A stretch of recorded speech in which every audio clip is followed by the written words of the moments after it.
Luciano, ex-atendente de call center e que hoje é dono de um ecossistema bilionário, Pablo Marçal!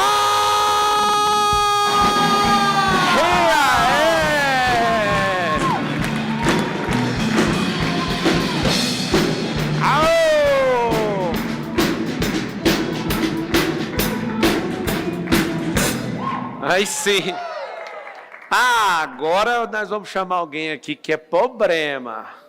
E aí, gente? Esse M aqui não é de Marçal, é de mudança de... É isso que nós estamos fazendo nesse país. Eu acredito que essa entrevista, já fiz dezenas, essa entrevista talvez vai ficar marcado como uma grande aula. Marçal, para que levantar a expectativa? Talvez seja um dos caras que mais transformaram o meu jeito de pensar. Alguém que veio de baixo, alguém que é provocativo, alguém que pensa, alguém que é ousado. E esse cara é alguém que ficava com sovaco pendurado no ônibus do Rio de Janeiro. Foi um cara mesmo batalhador, um cara que eu tenho amizade, um cara que eu tenho um respeito assim absurdo.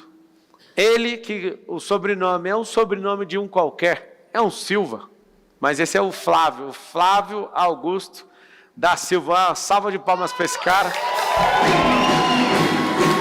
Seja bem-vindo! Olha o homem. Vai de bom. Toma seu lugar.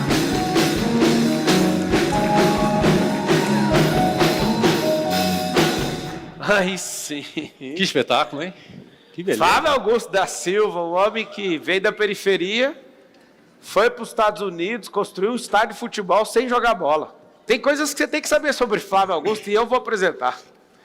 Flávio começou vendendo curso de inglês, não falava inglês.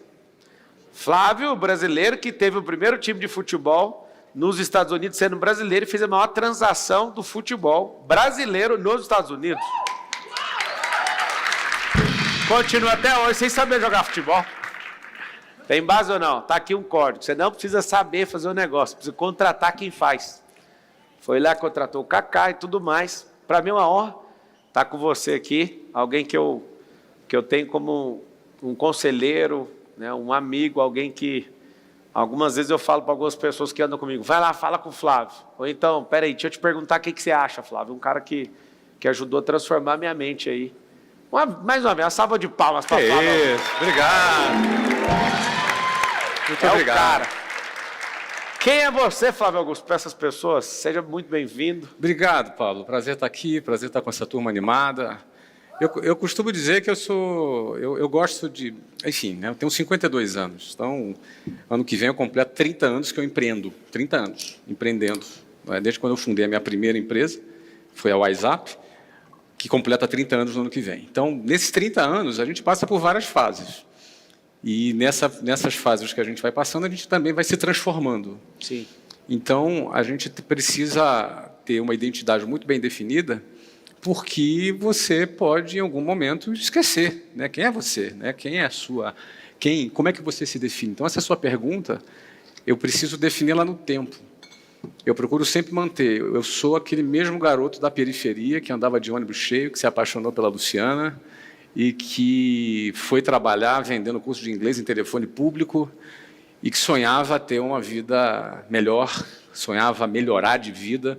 Então, aquele moleque é a minha referência de onde eu não quero jamais sair. Eu quero sempre ser aquele garoto, ter a fome que aquele garoto tem, ter a força que ele precisou ter para poder superar tudo que ele superou. Então, ele é minha referência, então esse é o Flávio Augusto. Flávio Augusto da Silva andava no ônibus. Muito bom.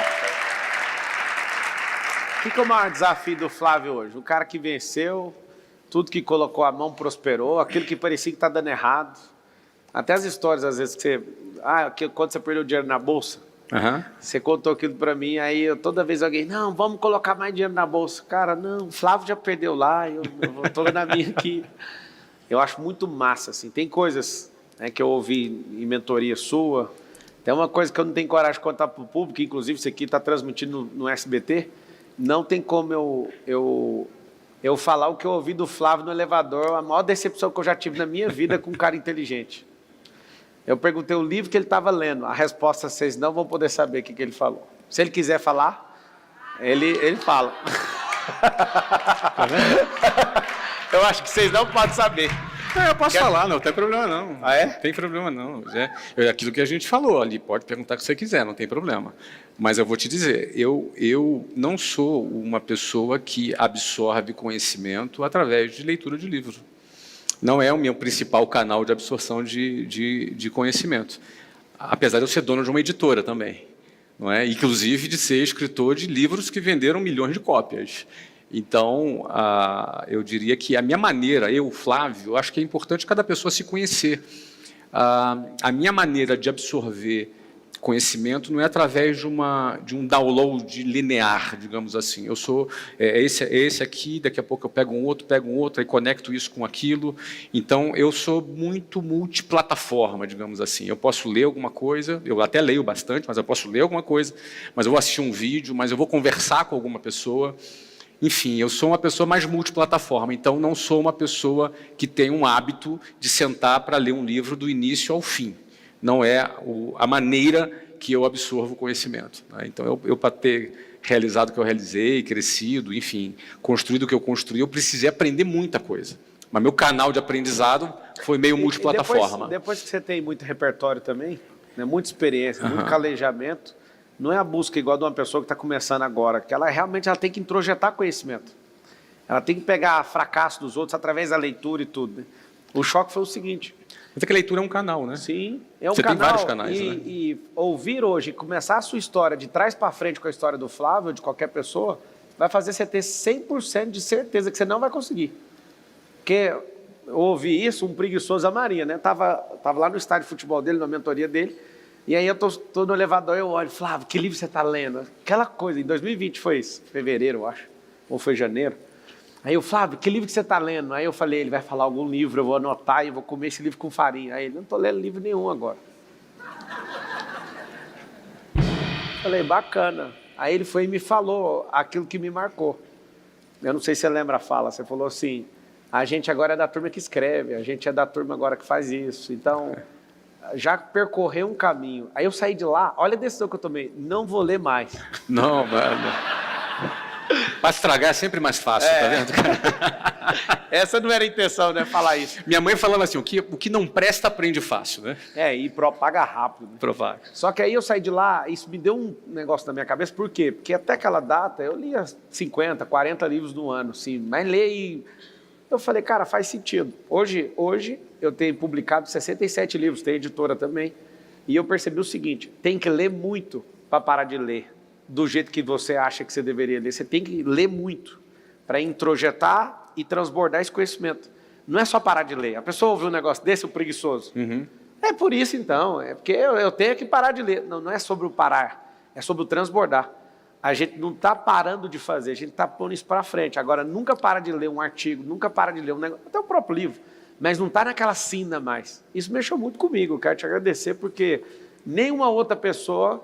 eu vi falando isso, e mexeu comigo, porque eu investi um tempo, sendo que eu já estava com uma certa energia que eu poderia soltar, entende?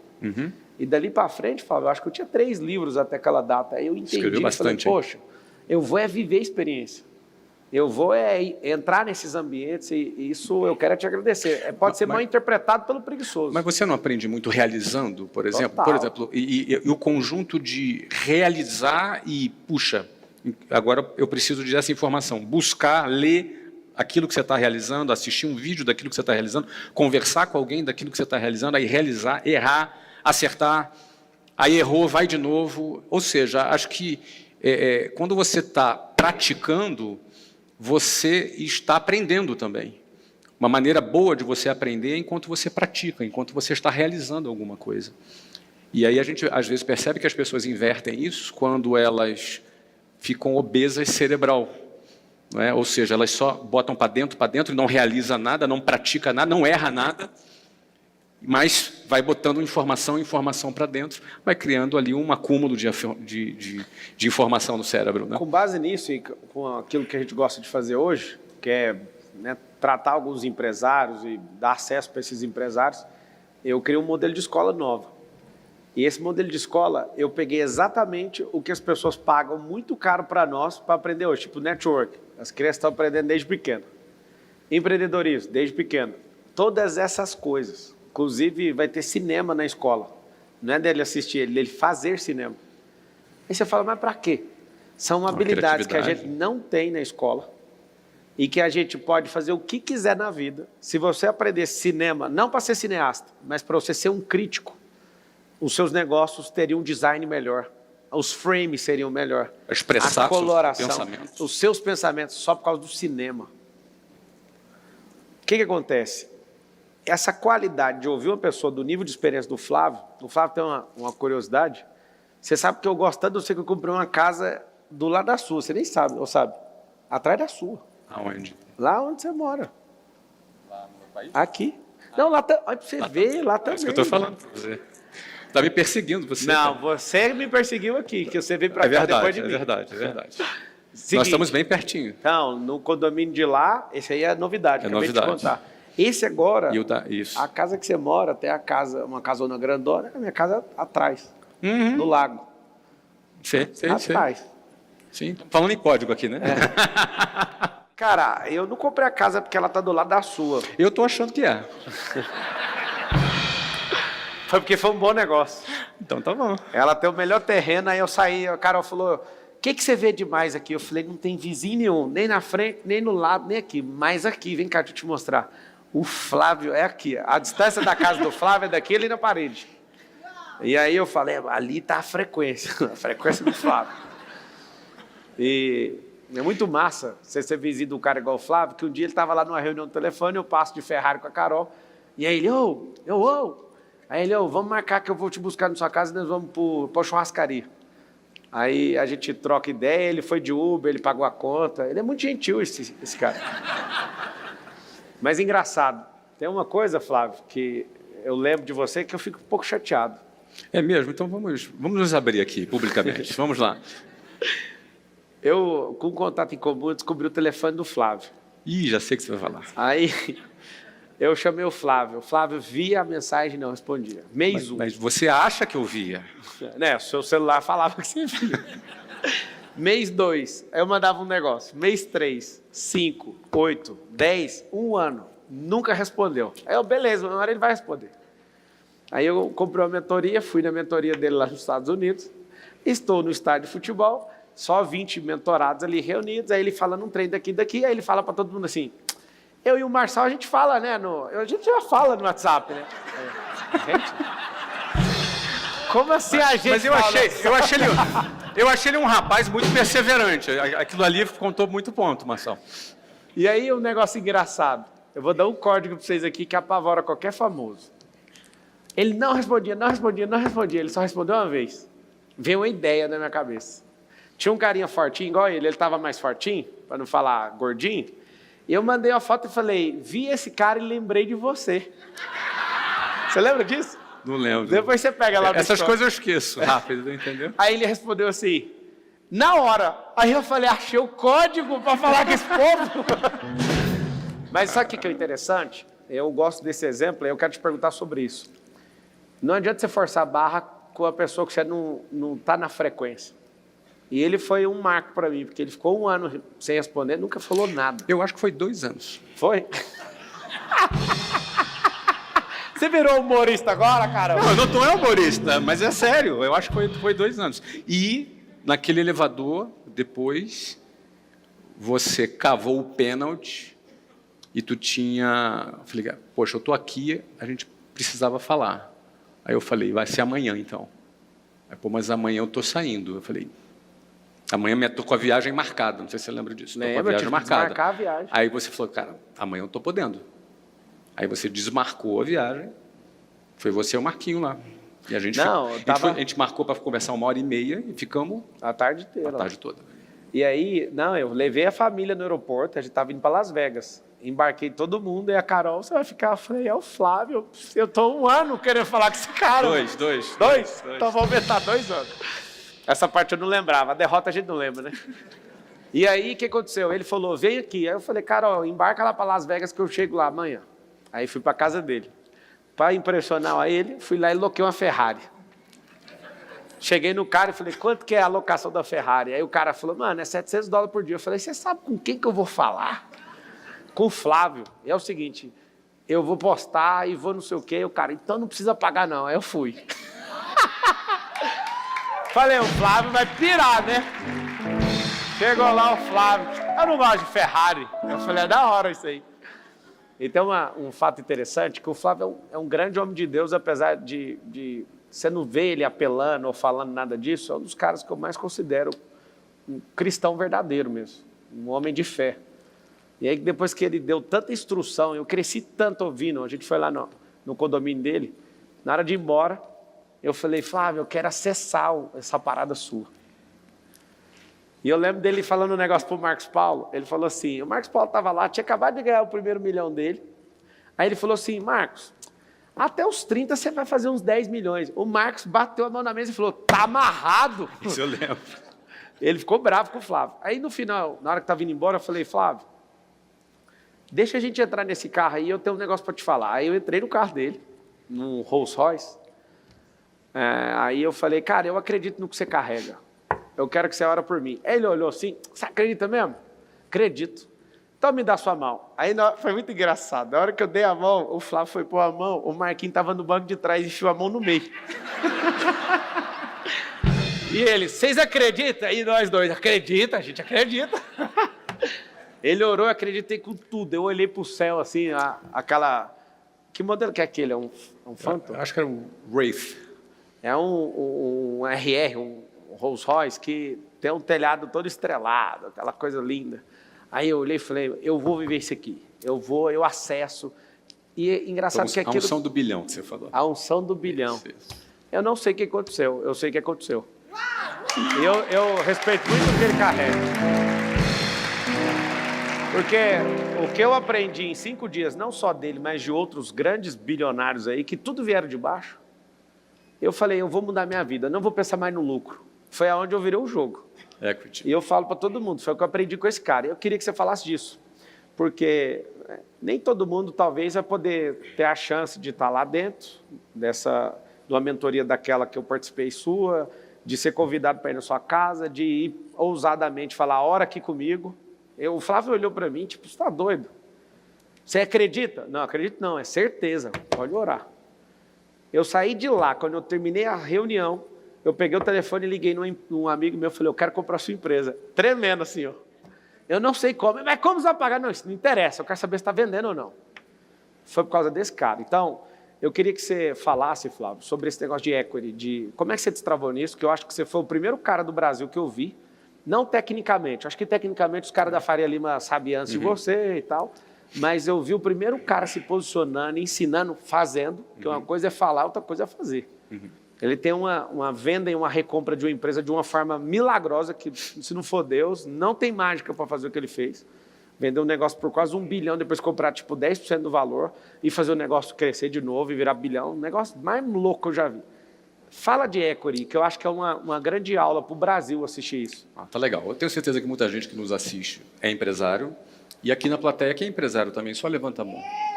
Pronto. Então, a galera que é empresário. Então, grande parte dos empresários, brasileiros principalmente, mas também em outros países, Pablo, trabalham pelo lucro. E o lucro é bom. Lucro não é uma coisa do mal, como algumas pessoas que têm determinadas ideologias pensam que é. O lucro é o que move um país, é o que gera impostos, é o que gera empregos. O lucro ele é o que gera uma empresa possibilitar fazer investimentos, fazer novas contratações. O lucro é muito bom. Mas o lucro ele é a gorjeta do empresário. O lucro ele é a gorjeta do Escuta empresário. o que ele acabou de falar, talvez vocês não estão entendendo. O lucro é a gorjeta. O lucro não é a principal fonte de geração de riqueza para um empresário. E eu, até 2008, que eu já era empresário há 13 anos, minha empresa devia faturar alguma coisa perto de 80, 90 milhões de reais em 2008, eu já devia ter ali uns 25 a 27 milhões de lucro por ano, ou seja, em 2008 eu tinha 36 anos, e esse resultado já era um resultado notório naquele momento, de onde eu tinha vindo. Tinha acabado de receber uma proposta de compra do meu negócio, na ocasião, por 200 milhões de reais, que eram 100 milhões de dólares na época, E foi quando eu falei, cara, o que é isso? Que parada é essa, entendeu? Foi quando eu entendi que existia uma riqueza que é maior do que o lucro, que é o equity. O que é o equity? É o valor do seu negócio, é quanto vale o seu negócio. É como se fosse o seguinte, você tem uma impressora que imprime 10 milhões por ano. Vamos supor que o Banco Central te desse uma impressora legal que imprimisse 10 milhões por ano. Ou seja, você gera 10 milhões de riqueza por ano. Beleza, mas quanto vale essa impressora? Quanto vale essa impressora? Se ela estivesse à venda numa loja, uma impressora que pudesse imprimir dinheiro de maneira legal. Isso é só uma ideia hipotética, conceitual, tá? Aí você vai entender perfeitamente o que é. Quanto vale essa impressora? Uma impressora normal que imprime papel custa talvez R$1.000, R$500, eu não sei quanto custa uma impressora, mas deve custar por aí. Mas é uma impressora que imprime 10 milhões por ano. Quanto vale essa impressora? Esse valor se chama equity, esse valor se chama o valor do seu negócio. Então, portanto, trabalhar para construir o valor do seu negócio, trabalhar para que o seu negócio seja uma impressora, uma máquina de produzir dinheiro, de forma que esta máquina tenha um valor, o qual o mercado, bancos, fundos ou grandes investidores se predispõem a pagar por essa máquina, por essa impressora, isso é um outro jogo, é um jogo diferente do jogo do lucro. Então, desde quando eu aprendi isso muito tarde, eu já era 13 anos como empresário, estava bem sucedido, ganhando lucro, mas no dia que alguém me fez uma proposta de me pagar $100 milhões, na ocasião era 200 milhões, o dólar era 2-1, eu fiquei assim, cara, que jogo esse cara está jogando? Esse cara está jogando um jogo diferente do meu. Por que ele me paga isso? Como é que ele tem essa grana? De onde que ele arrumou esse dinheiro? Por que vale a pena isso para ele? Eu me senti assim, caramba, 200 milhões de reais era bom. Era uma boa grana para mim naquela época, para eu receber. E aí, mas por que ele está jogando esse jogo? Aí eu pedi 30 dias para pensar. Pedi a ele, cara, me dá 30 dias para eu pensar. Quando eu pedi para ele 30 dias, no fundo, eu não estava querendo só pensar se eu ia aceitar ou não a proposta. Eu queria entender que jogo é esse que ele está jogando, cara. Que jogo é esse? E ele era meu concorrente. E aí eu falei, pô, ele está jogando um jogo que eu não estou jogando. E aí eu fui pesquisar. Em 30 dias eu comecei a entender que existia uma riqueza que eu nem sabia que existia. Alguém já achou R$100 no bolso? Sei lá, achou R$50, 10? Achou um dinheiro que você esqueceu no bolso? É bom, né? Acha conta de luz. Tem gente que acha conta de luz. Mas você acha, achar R$100 no bolso é bacana. Aquele dia eu tive a sensação que eu achei $100 milhões no bolso. Uau! Porque era um valor que existia, era uma riqueza que existia que eu nem sabia. O meu negócio ele tem um valor. E esse valor, se eu aprendo a construir esse valor, cara, é uma riqueza muito maior do que o lucro. O lucro é uma gorjeta. Então, o empresário que trabalha apenas para o lucro, ele está trabalhando apenas por uma gorjeta. E olha só, eu não tenho nada contra a gorjeta. Eu gosto de lucro, gosto de gorjeta. Todo mês lá, quando meu financeiro de cada empresa liga, olha, esse mês é tanto, eu fico super feliz. A gorjetinha é boa. Mas a riqueza que a gente constrói é a riqueza do equity. A riqueza do equity é a riqueza que a gente constrói. Dá só uma pausa aqui antes dele continuar nisso, que eu acho que isso aqui é uma das coisas mais ricas que vão passar na televisão brasileira para 21 milhões de pessoas, que são 21 milhões de empresários que tem no Brasil. 6 milhões são empresas de grande e médio porte, as demais são pequenas ou microempreendedores que têm um CNPJ. O que eu quero que você entenda é simples. Eu encontrei 2 caras discutindo uma ideia no resort, e a ideia dos caras era, nós precisamos urgente achar um lugar para colocar 10 milhões de reais. Eu falei assim, você está doido, eu sei fazer isso sem gastar isso. Aí ele falou, não, você não está entendendo. Nós pegamos um dinheiro de um fundo, 300 milhões, e a gente tem que queimar esse dinheiro rápido. Eu queimar dinheiro? Olha a conversa dos caras. Enquanto você está pensando numa coisa, os caras pegaram dinheiro de um fundo para acelerar um negócio, eles têm que dar a resposta rápida que esse dinheiro está sendo aplicado. E você ouve isso do lado de lá, você fala, cara, não é possível que existe isso. Aí você vai ter essa sensação. Cara, que loucura que é essa que essa pessoa está falando? Como assim eu tenho que queimar dinheiro de um fundo? Quando fala queimar, não é jogar fora, é voltar com o teste, falar, eu te dei 300 milhões para você dar um resultado, eu quero o resultado. Você não sabe a loucura que é isso. Então não é sobre criar uma ONG na sua empresa, é sobre você entender que a sua empresa te dá a gorjeta. Eu acho essa frase do Flávio fenomenal. O lucro é... Fala com a boquinha assim, ó, lucro é gorjeta. A riqueza está no valor. Então, por exemplo, fazer uma pergunta para ele, ele continua a partir dessa resposta. Presta atenção. Se a empresa der prejuízo, ela quebra? Prejuízo. Não necessariamente. Por quê? Porque ela pode estar dando prejuízo no caixa porque você está fazendo um investimento muito alto. Em valor, né? Gerando. Você pode estar gerando valor. Muitas empresas foram compradas quando ainda não davam lucro. O Instagram, por exemplo, foi comprado pela Meta, que é o do Facebook, se não me engano, por $1 bilhão, e ela não tinha nem receita. Ela, obviamente, era uma empresa Uber operou até pouco tempo. Uber operou até pouco tempo. A Record Nubank operou até pouco tempo. E por aí vai. A Amazon. Porque o que vale na construção de riquezas é a projeção. Então, beleza, eu estou dando 1 milhão de prejuízo hoje, amanhã eu estou dando 500, no outro dia eu estou dando 100, 1000, no outro dia eu empatei 0 a 0, no outro dia eu estou dando lucro, no outro dia eu estou dando 100 milhões de lucro, no outro dia eu estou dando 1 bilhão de lucro. Então, essa jornada é que gera agora, as pessoas, isso precisa ser muito bem fundamentado para que o investidor ele acredite na sua tese e decida fazer parte dessa jornada com você enquanto você não está dando lucro, porque enquanto você não está dando lucro, você está mais baratinho. E depois você vai valer muito. É assim que funcionam essas startups, essas empresas do Vale do Silício, essas grandes empresas de tecnologia. No Brasil, a gente precisa gerar caixa. No Brasil não tem essa coisa do venture capital que tem nos Estados Unidos, que o cara vai botar dinheiro na tua ideia simplesmente do nada. No Brasil, a gente precisa mostrar resultados. A gente é mais raiz aqui no Brasil. Mas o mais importante da gente entender, o empresário entender, que o principal valor está no equity. A principal riqueza está no valor da sua companhia. Quando você entende isso, você vai dirigir todas as suas ações, o teu trabalho, o seu esforço para a construção de valor. Então, por exemplo, aquela empresa que em 2008, que eu recebi a proposta de 100 milhões de dólares, que era de um concorrente, que eu fui estudar, depois que eu estudei, eu fiquei encantado com aquele assunto, eu falei, não, está cedo ainda para eu vender. Eu dei não para o cara. Pô, difícil é dar não para 100 milhões de dólares, entendeu? Hoje seriam 600 milhões de reais. Não é fácil. Eu dei não. Só que 5 anos depois, nós vendemos a mesma empresa por 500 milhões de dólares. Eu falo em dólar por causa do tempo, né? Já faz tanto tempo que o dólar é uma boa referência. Ele sempre fala em dólar. A cabeça dele é dolarizada, porque ele patrimonializou, dolarizou. É outra fase que você vai aprender também. E sempre que ele está discutindo, ele vai falar o valor do carro. Ele fala, esse carro era tantos dólares. Aí mas para que ficar falando dólar? É porque a cabeça está numa única moeda, que é a moeda forte. Que aí depois que você aprender a proteger seu patrimônio, você vai entender que a conversa gira só em dólar. Principalmente, Marçal, num país em que a gestão política do país ela não é responsável do ponto de vista fiscal.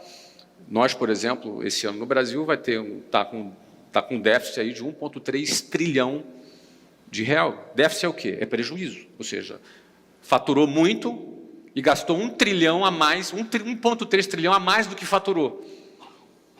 E aí, para poder pagar essa conta, emite títulos. Sabe o Tesouro Direto? Aí você emite um papel. Esse papel paga juros. Esse juros chama Selic. É aqueles juros que paga a remuneração do teu Tesouro Direto, por exemplo. Agora, quanto mais deve, quem compra um Tesouro Selic, por exemplo, um Tesouro Direto, por exemplo, está emprestando dinheiro para o Brasil. Então, quando você empresta dinheiro para o Brasil, ou para qualquer outra pessoa, tu fica preocupado. Será que esse cara vai ter capacidade de te pagar depois? Ele disse que vai te pagar daqui a 5 anos, com 10, 12, 13%, o que for, de juros ao ano. Será que ele vai ter capacidade de pagar? Então, quanto mais o investidor desconfia da capacidade do governo honrar com aquele papel, menos ele compra. E quanto menos ele compra, mais o dólar sobe. E aí, quanto mais o dólar sobe, para o governo continuar atraindo investidores, ele faz o quê? Ele aumenta os juros. Ó, eu te pago mais, vem aí, eu te pago mais. Tem mais risco, mas eu te pago mais. E aí, na medida em que o juros sobe, a inflação sobe, o dólar sobe, a população enfraquece. Qual é a origem disso? Gasto do governo. Que gera desconfiança. Gostou da aula ou não? Massa, né? Gera desconfiança. Cara, se eu sou um cara gastão, que gasto mais do que eu ganho, tu não vai emprestar dinheiro para mim? Vou cobrar mais juros. Vai cobrar mais juros. Pois é, porque tem mais risco. Eu vou cobrar mais juros. Só que no caso aqui, quando o país cobra mais juros, quem paga essa conta é a população. E aí você não entende, porque o segredo é a fidúcia, a confiança. Se as pessoas começam a perder confiança, tem um problema nos mais ricos. Tem uma configuração de rico, que a Receita Federal mesmo tem, chama super ricos.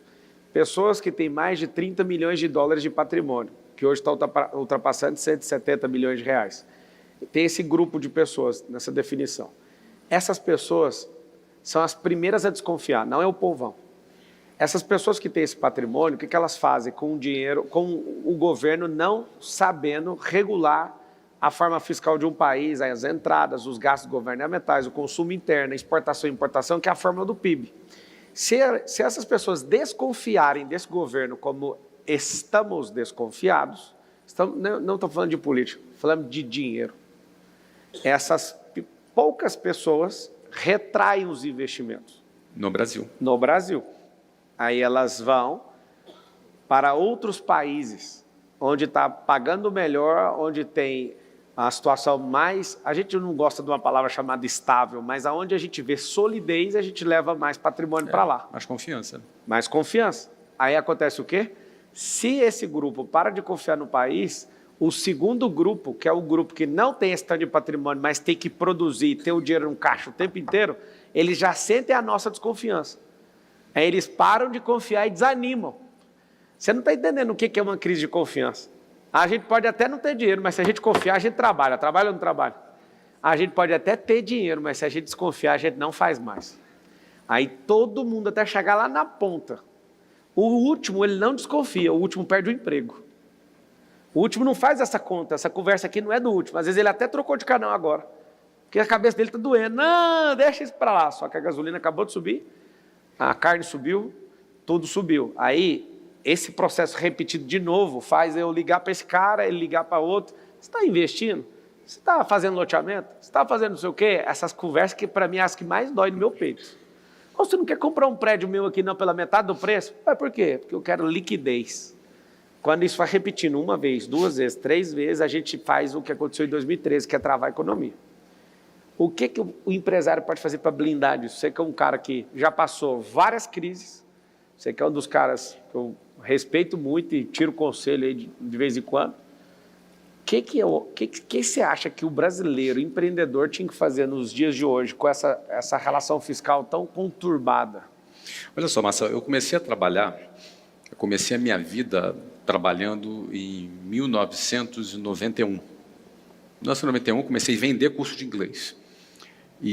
Sem falar inglês. Hoje eu falo inglês. Mas naquele dia você não falava. Naquela época eu não falava isso. Mas em 1991 comecei a vender curso de inglês. E só para contextualizar, os mais antigos aqui, quem lembra do Plano Collor aqui? Que são os velhinhos aqui, os cabeça branca como eu aqui, né? Isso. Lembra? O Plano Collor foi em 1990, ele congelou a poupança do Brasil, ou seja, ele confiscou o dinheiro da poupança do brasileiro. Ele numa tentativa de baixar a inflação, ele cortou a demanda, a oferta, a demanda na raiz. Ele cortou a poupança da população. E quando você corta o dinheiro, aí as pessoas não têm mais dinheiro para comprar nada. E aí, obviamente, a inflação cai, porque você diminui a demanda. Nesse momento, na década de 90, ali em 1991, foi quando eu comecei a vender. Ou seja, eu fui treinado num ambiente de escassez. Hostil. Porque não tinha dinheiro. Imagina, tomaram o dinheiro de todo mundo. Pronto, agora eu vou começar a vender meu produto. Foi assim, minha carreira de vendedor começou quando todo mundo teve o seu dinheiro confiscado. Não é? Então, ou seja, eu fui treinado num ambiente onde não tinha excesso, a gente tinha escassez. Depois, a gente teve inflação de 86% ao mês. Ou seja, o Brasil vivia uma situação muito pior do que a Argentina atualmente. Muito parecida com a Venezuela. Não chegou a ser Venezuela, mas era parecido, era do caminho, mas muito perto, com inflação de 86% ao mês. Os preços nos supermercados eram trocados 2 vezes por dia. Então, eu comecei a ser treinado aí. Então, passei por isso, depois veio o plano real, depois veio as várias crises, A recessão da época da Dilma, quando houve impeachment, eu passei por tudo isso. Em todos esses meses, Marçal, eu cresci. Todos, sem exceção. Todos. Mas 91, todos eles eu cresci. Mas o ponto aqui é o seguinte, que eu quero dizer o seguinte, que eu cheguei na tua pergunta. A pergunta é o como, né? Tarará, tarará. Então, como é que a gente faz nesse momento para crescer? É preciso estar conectado com a economia real. A economia real não é o mercado financeiro. A gente pode estar no mercado. Aí eu saio do equity, deixo o equity de lado e vou aqui para o negócio raiz. O negócio raiz é a economia real. Na economia real tem alguns valores, alguns pilares para a gente ser bem-sucedido nela. Tudo começa aqui, na cabeça. Como a gente pensa, nossa forma de pensar, nossa mentalidade. Então, se eu sou um cara vitimista, eu vou sucumbir e vou naufragar no meio da crise. A gente tem que estar preparado para grandes crises. O Brasil está prestes a viver grandes crises. E a gente precisa estar preparado para grandes crises. Durante a crise, o dinheiro muda de mão. Durante a crise, algumas pessoas aproveitam a oportunidade da crise. Algumas pessoas vão ficar se lamentando durante a crise, outras pessoas vão aproveitar durante a crise. Percebe? Então, a mentalidade, a tua maneira de pensar, a tua forma de você se posicionar como alguém que vai passar pela crise liderando e não sendo atropelado por ela, em primeiro lugar, é a mentalidade. Então, por que eu cresci de 1991 até hoje? Todos os anos até hoje, eu fui melhor num ano que o ano anterior. Eu tive mais patrimônio no ano que no ano anterior. Eu vendi mais no ano do que no ano anterior. Por quê? Primeira coisa, mentalidade. É preciso ter uma mente blindada, uma mente que lidera, uma mente que governa, uma mente que esteja protagonizando em vez de se vitimizando. Primeiro ponto. Segundo ponto, você precisa ter ferramenta. Uma ferramenta básica é vendas. Eu bato e martelo nisso. Quando você domina vendas, e aí vendas de diversos formatos, inclusive nas redes sociais, inclusive na internet, porta a porta que seja, liderando equipes de vendas, liderando o time de vendas. Ou seja, vendas é a ferramenta que traz dinheiro do mercado para dentro do seu negócio. Então, eu sempre foquei em vendas, 90% do meu tempo nos meus negócios são direcionados para vendas, para a geração de receita. E quando você domina essas ferramentas para você vender, não tem crise. Vai ter crise para outras pessoas, para você não vai ter. Não é que não tem crise, vai ter crise, mas você supera a crise vendendo. Terceiro pilar e último aqui para a gente fechar. Você pode ter uma mentalidade maravilhosa, você pode ser o melhor vendedor que existe, vender na internet, influenciar, ter milhões de seguidores, ou você liderar time de venda, você pode ser muito bom, mas se o seu modelo de negócio for uma porcaria, de nada adianta. O que eu quero dizer é o seguinte, um cara espetacular no modelo ruim vai ter um resultado medíocre. Um cara médio no modelo bom, ele vai ter um resultado excelente.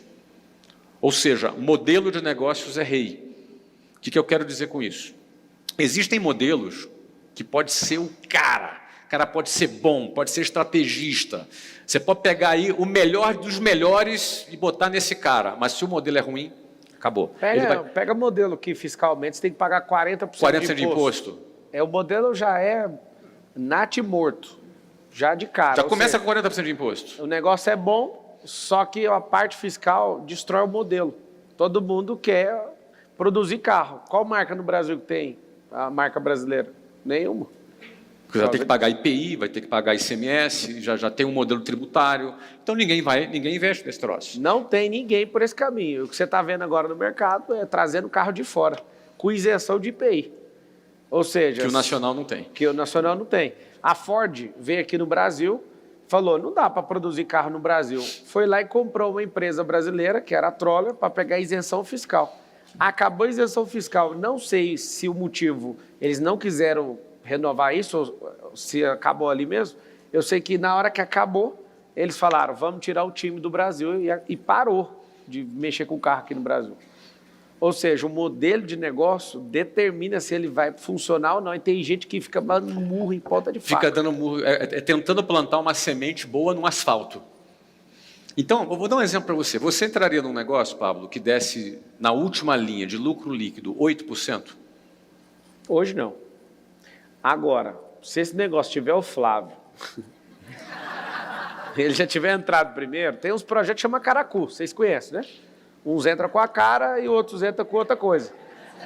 Só que, se você perguntar para mim, você quer entrar num negócio que dá 8%, só se for um faturamento multibilionário e que tem escala. Mas, dificilmente a gente vai achar um negócio de bilhões que dá 8%. Aí que está o segredo. Eu não entraria. Por quê? Porque eu tenho um negócio de 30%, 40%, tenho negócios surpreendentes que passam de 70% de lucro. Por conta de tecnologia. Quando você deu seus exemplos de ligação e tudo aí, de equipe de vendas, eu quase te falei que o maior prazer que eu tenho hoje, está ali uma camiseta da Love, ó, é ter uma inteligência emocional fazendo 40% das vendas de centenas de milhões de reais de uma empresa só. Inteligência artificial. Artificial. Não tem um vendedor. Aí ontem eu estava discutindo com o Kes, mas tinha que frear essa inteligência artificial, está vendendo muito. Aí você vai rir, dá uma risada, tipo, olha o que o papo... Vender mais do que dá conta quebra a empresa. Para quem não sabe, grandes negócios já quebraram por sucesso. Então, aí para você ver, sua cabeça nunca teve esse problema, né? E aí eu falei para ele, cara, vamos diminuir a potência desse negócio? Aí ele falou assim, não dá. Eu falei, mas por quê? Porque se eu fizer isso, depois ela não volta na potência que ela está. Aí eu, putz, mano, o que tem que fazer? Tem que tacar dinheiro na danada. Tem que arrumar um sócio. Aqui, ó. Eu já falei que tinha um sócio chegando em hoje.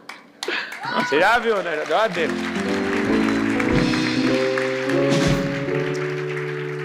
Aí, o que você tem é só dinheiro ou você tem valor para gerar no negócio? É que tá. Porque dinheiro todo mundo tem. Se é só dinheiro, é melhor pagar juros. É melhor pagar juros. Melhor pegar um Aqui. empréstimo e pagar juros. Aqui, dois caras, eu e o Flávio, eu nunca quis ser sócio do Flávio em nada, ele também nunca me chamou para nada.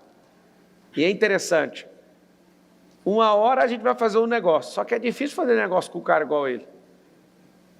Por quê? Porque eu acabei de fazer uma pergunta para ele. O dinheiro que ele tem para colocar no negócio, também tem.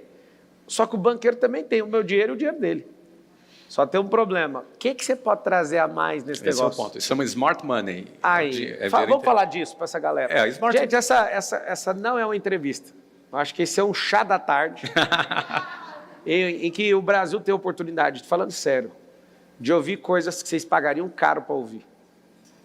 Eu amo essa geração e o tempo que eu estou vivendo, eu vou explicar por quê. Porque nunca um bilionário falou abertamente nada para ninguém. Isso nunca aconteceu na história do mundo. Quando isso aconteceu, era para um grupo de 5, de 10, ou para os seus familiares e seus herdeiros. Ou então, alguém que era trago de fora a preço muito alto. Pode perguntar para o Flávio. O cara pode contratar ele por R$500 mil para dar palestra. Às vezes não, acho que a maioria das vezes ele fala não, né? Você não está afim de ir. Eu também falo a mesma coisa, mas tem um detalhe. Tem muitos grupos de famílias ricas que querem ouvir a sabedoria e pagam muito caro para ouvir essa conversa. Estão ouvindo de graça. Simples, eu amo essa geração. Você pode ouvir e falar, poxa, faz sentido. Ou se não fizer sentido, vai estudar. Porque se não está fazendo sentido para você, é porque você não tem um mínimo para entender. E eu falo como brasileiro, tendo orgulho disso. Filho de faxineira, cara que vem da quebrada, tem como todo brasileiro vencer. Qualquer pessoa pode vencer, desde que ela deixe de ser qualquer uma. Desde que ela tenha humildade, não só para ter a obesidade cerebral, mas é estudar e fazer. Estava jogando bola, Flávio, eu quero que você fale disso, mas eu acho que isso vale a pena para as pessoas que estão bem abaixo, para nivelar por baixo isso aqui. Eu jogo bola com os pais dos alunos da escola, e eu estou com um método agora na escola de ter a escola para os pais. Por quê? Porque eu percebo que a maior parte dos problemas nas crianças está nos pais. E reconheço isso como pai também. A gente joga bola, foi ler a Bíblia, a gente ora junto, tem um rolê massa, está acontecendo esse absurdo. Aí jogando bola, eu não dou conta de ver uma pessoa que não está tendo resultado. O cara jogando no meu time, errando chute. Cheguei, mano, chuta assim. Aí ele falou assim, sabe o que é? Eu falei, o quê? Ele precisa de aumentar a confiança. Eu falei, não existe esse botão no cérebro. Você precisa de ajuste, de treino e de horas. Então, eu vou te explicar. Você acabou de chutar debaixo do gol, um chutão. O melhor jogador do mundo erra esse chute, do jeito que você fez. Você precisa de chutar assim. Fechou. Aí ele fazia uma coisa, eu corrigia. Aí eu fui corrigindo, você quer ajuda? Quero. Então faz isso, isso, isso, isso. Agora treina. Vem toda terça. Impossível não melhorar. É impossível. Por que eu estou falando isso? Vários de vocês não começaram a fazer as coisas porque vocês querem achar o potenciômetro cerebral chamado confiança para você ir com a sua mão lá, abrir com o bisturi e achar o botão e falar, esse que é o botão? Aumenta a confiança. Confiança só vem quebrando a cara. Confiança só vem aumentando o resultado. Confiança só vem quando você chega perto de gente que tem resultado, você fala, então vou testar. E vai dar errado, mas a confiança vai aumentar. Eu amo gente que tem resultado negativo. Por quê? Porque a confiança dela aumenta. Ela fala, eu sei que por aqui não vai, então vamos por aqui. Então, eu achei muito válido trazer isso para vocês, porque eu abdiquei do meu papel de entrevistador. Eu estou me divertindo aqui. Eu acho que é um grande feito vocês abrirem a mente, assistir 2, 3, dependendo do seu grau de humildade, 10 vezes essa entrevista. Eu queria, num passado, Flávio, sentar, não por mim, mas por você, assistir essa preciosidade e falar, por que esses caras estão conversando isso? Eles entenderam um jogo que eu não entendi. Então, eu não vou fazer pergunta, só continua. Eu não quero isso aqui mais sendo uma entrevista. Isso aqui não é mais uma entrevista. Isso aqui é um chá da tarde. Eu gostei do chá da tarde. Aqui, ó. Peraí. Aí. Vai lá, no chá da tarde. Vamos falar de Smart Money, né? Vamos, de Smart Money. Smart Money é o seguinte, o que um sócio agrega para você? A gente, quando quer ter um sócio, é só do dinheiro, de repente o cara vai ter 50% do seu... Vamos dar um exemplo prático aqui. Eu, quando fui abrir a WhatsApp em 1995, eu ia ter um sócio. E eu tinha combinado com um amigo que estudava comigo, Pablo, e a gente era muito amigo, e ele tinha uma condição financeira melhor do que a minha, e tanto que ele tinha um carro. Ele tinha um Voyage 86, o ano era 1995. Então, já tinha 9 anos de uso, né? Um Voyage 86. E quando eu decidi abrir a WhatsApp, eu falei com esse amigo, esse cara tem uma condição bacana, vou perguntar se ele não quer ser meu sócio, eu me dou bem com ele, é meu amigo. Lá, prepara que lá vem pedrada. E aí ele topou, beleza, então tem que entrar com quanto? Com tanto, cara, tu vende teu carro e tu entra, vai ter 50% da WhatsApp, você. Ia ser meio a meio.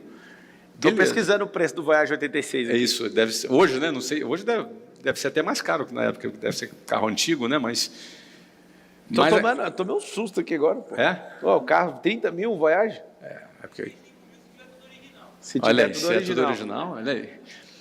Mas na época valia, esse carro dele, eu acho que valia uns 8 mil dólares na época. É mais ou menos isso, 40 mil, não, 48 mil reais na época. Enfim, mas é o seguinte, quando chegou uma semana antes, eu pedi demissão da empresa que eu trabalhava, saí, e aí comecei a trabalhar para começar a empresa, e aí liguei para ele, amigo,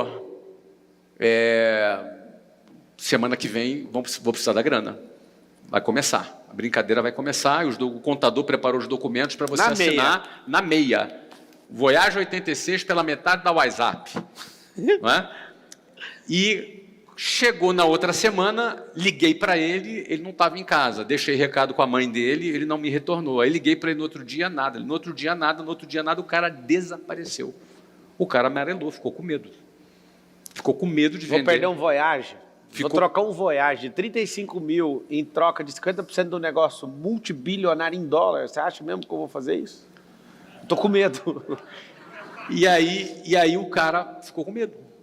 Ele ficou com medo.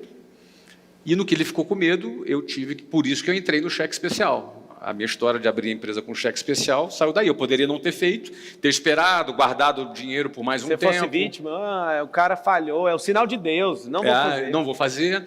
E aí o que acontece? E aí eu fui para cima. Aí nós fizemos um negócio. Bom, a WhatsApp foi vendida por 500 milhões de dólares em 2013. Então imagina o cara vendo a notícia. Imagina o cara vendo a notícia. Ou seja, quanta coisa a gente perde na vida por medo, né? Porque o que ele teve foi medo. E até entendo, cara. Eu não era um cara que já tinha aberto uma empresa, mas eu já trabalhava 4 anos num negócio. E ele realmente amarelou e a parada foi embora. Então, o que acontece? Smart Money é quando a pessoa ela tem um conhecimento para aportar. Eu vou dar um exemplo. Hoje, qualquer empresa de educação, o meu conhecimento vale mais do que qualquer dinheiro que eu ponha. Porque, por conta desses anos todos fazendo, sabe, esses anos todos fazendo, esses anos todos dando certo, eu abri mais de 400 escolas, a gente comprou várias empresas agora nos últimos 4 anos, de 2021 para cá, não é? Nos últimos 4 anos a gente comprou 6 empresas, todas elas se multiplicaram, todas elas cresceram. Por quê? Porque a gente conhece o negócio, a gente aprendeu a fazer. O que era difícil para mim numa época, eu já dominei agora. Então, esse conhecimento sobre o negócio vale mais do que o dinheiro. Você tem um capital financeiro e você tem um capital intelectual. O smart money, ele é o quê? É o capital intelectual. Então, quando você vai escolher um sócio, o que ele vai aportar? Só dinheiro? Em troca de equity? Dinheiro você também pode pagar em troca de juros. Se você pega um empréstimo, é em troca de juros. Se é um sócio, é em troca de equity. Por exemplo, eu ia pegar um Voyage em troca de 50% de uma empresa que eu vendi por 500 milhões de dólares. Eu paguei 12% ao mês no cheque especial. Caro pra caramba, não te recomendo. Mas o que foi mais barato? Os 12% ou o Voyage? Um Voyage por 250 milhões de dólares. Ou seja, os 12% foram bem mais baratos. Eu não recomendo que você faça isso. Mas se eu voltasse atrás, eu faria de novo, porque eu não tinha outra alternativa. Eu tinha 23 anos, vim da periferia, não tinha herança, era o que eu tinha para fazer. Então, a gente tem que entender, tem um capital intelectual e tem um capital financeiro. O smart money é o capital O intelectual. smart, então, é o inteligente. O que é esse negócio? Se o cara só coloca o dinheiro, mesmo que o juro seja mais baixo que o do banco, não é interessante. Por quê? Porque esse cara pode virar um peso para o negócio. E brasileiro tem um problema, isso não é da nossa cultura. A gente não sabe fazer seleção de gente. Uma das coisas mais importantes que você pode fazer na sua vida é selecionar pessoas. Eu chamo isso de o 5º pilar da vida. Eu trabalhei na Oi, Flávio. Eu fiquei 4 anos em recrutamento e seleção. E eu vou contar um segredinho da minha vida para vocês. Eu nunca recruto os melhores. Não é para rebaixar ninguém. Mas contratar um cara que é bom demais dá muito trabalho. Agora, se você contrata uma pessoa que tem um coração ensinável, vai te dar mais trabalho ainda. Só que a intensidade, ela vai distorcer o tempo. O que é isso? Olha o tanto que isso é inteligente. Você pega agora, entra, trabalha muito por uma pessoa, essa pessoa destrava e ela tem um crescimento autogerenciável. Agora a pessoa que é boa demais, você não muda nada na cabeça dela. E se ela pensar igual um jumento e mirar numa direção, ninguém tira ela dessa direção. Tem um cara chamado Mark Roberge, de Harvard. Ele cuida de escola de negócio, ele teve uma visão brilhante do que era a melhor coisa para contratar numa pessoa. Ele usou a expressão, coração tratável. Fizeram estudos em todos os negócios que Harvard Business já participou, chegaram nessa conclusão, Flávio, que se você contratar uma pessoa que tem um coração tratável, isso vai mudar tudo. Aí você imagina, você tem um cara que tem a grana, você tem um cara que tem o know-how, o cara que tem o network. Por exemplo, um sócio meu ouviu uma história do Flávio. Aí a gente estava correndo, acho que você não sabe, eu não te contei isso. Eu estava correndo e ele contando, porque o Flávio está com 8 mil vendedores, não sei aonde. Eu, Flávio, com 8 mil vendedores, aonde? Eu fiz a pergunta desse jeito. Não estou duvidando do potencial. Eu falei, na onde que ele fez isso que eu não vi? Que lugar, aonde? E os caras trabalham assim, e o Flávio está faturando centenas de milhões. Aí eu vou te falar o que eu falei. Eu falei, eu sou do call center, o Flávio nunca foi. Eu sou o cara que dá mais treinamento que o Flávio e ele não chega nem perto do tanto treinamento. Eu não admito não ter esse faturamento e fazer exatamente o que ele está falando. Aí o Marcos, Marçal, você sabe que você não dá conta de fazer igual o Flávio, só para me irritar. Eu falei, você não entendeu, eu sou do call center, ele é uma máquina de vender, tem que reconhecer que não dá para chegar, não. Na hora que eu vi o que me faltava, não me faltava nada, faltava só ouvir o que ele estava fazendo. Aí o que eu fiz? Fui lá, deu só uma modificadinha. A gente tinha uma empresa, essa é a empresa que ele, não sei se ele falou brincando aí, negócio de ser sócio, que ele já viu que vai virar uma explosão, que ele entende disso. Quando eu copiei o modelo dele, estou falando com a cara de pau, eu copiei o modelo dele e adaptei com as minhas realidades, Eu coloquei os 8 mil vendedores numa paulada. Depois eu coloquei 30 mil fazendo isso. Eu vi que ele estava fazendo. E aqui está o segredo. Falo com a maior paz de espírito. E o que eu estou dando certo, o que esse cara me pergunta, eu falo.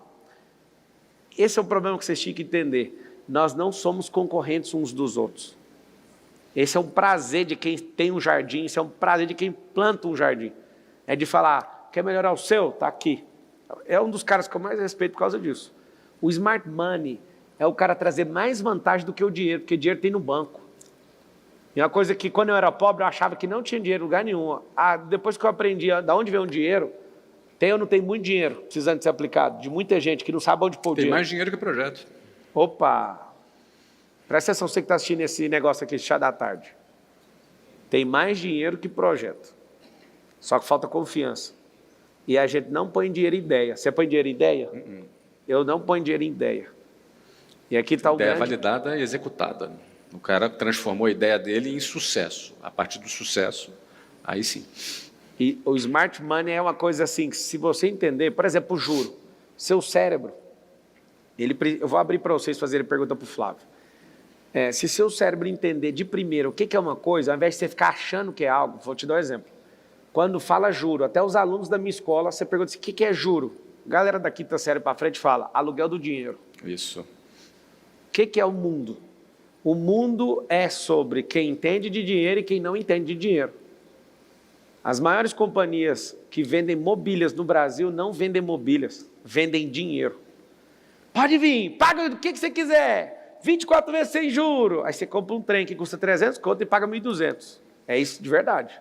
Eu já tive marcenaria, eu sei o que eu estou falando. Por que eles fazem isso? Eles contam uma história com mobília, faz você entrar num crédito financeiro, e você não sabia que queria o dinheiro, mas ele fez você comprar um negócio que você precisa. E aí cobra caro, divide em 24, você não sabe nada, porque 3% do Brasil não tem educação financeira.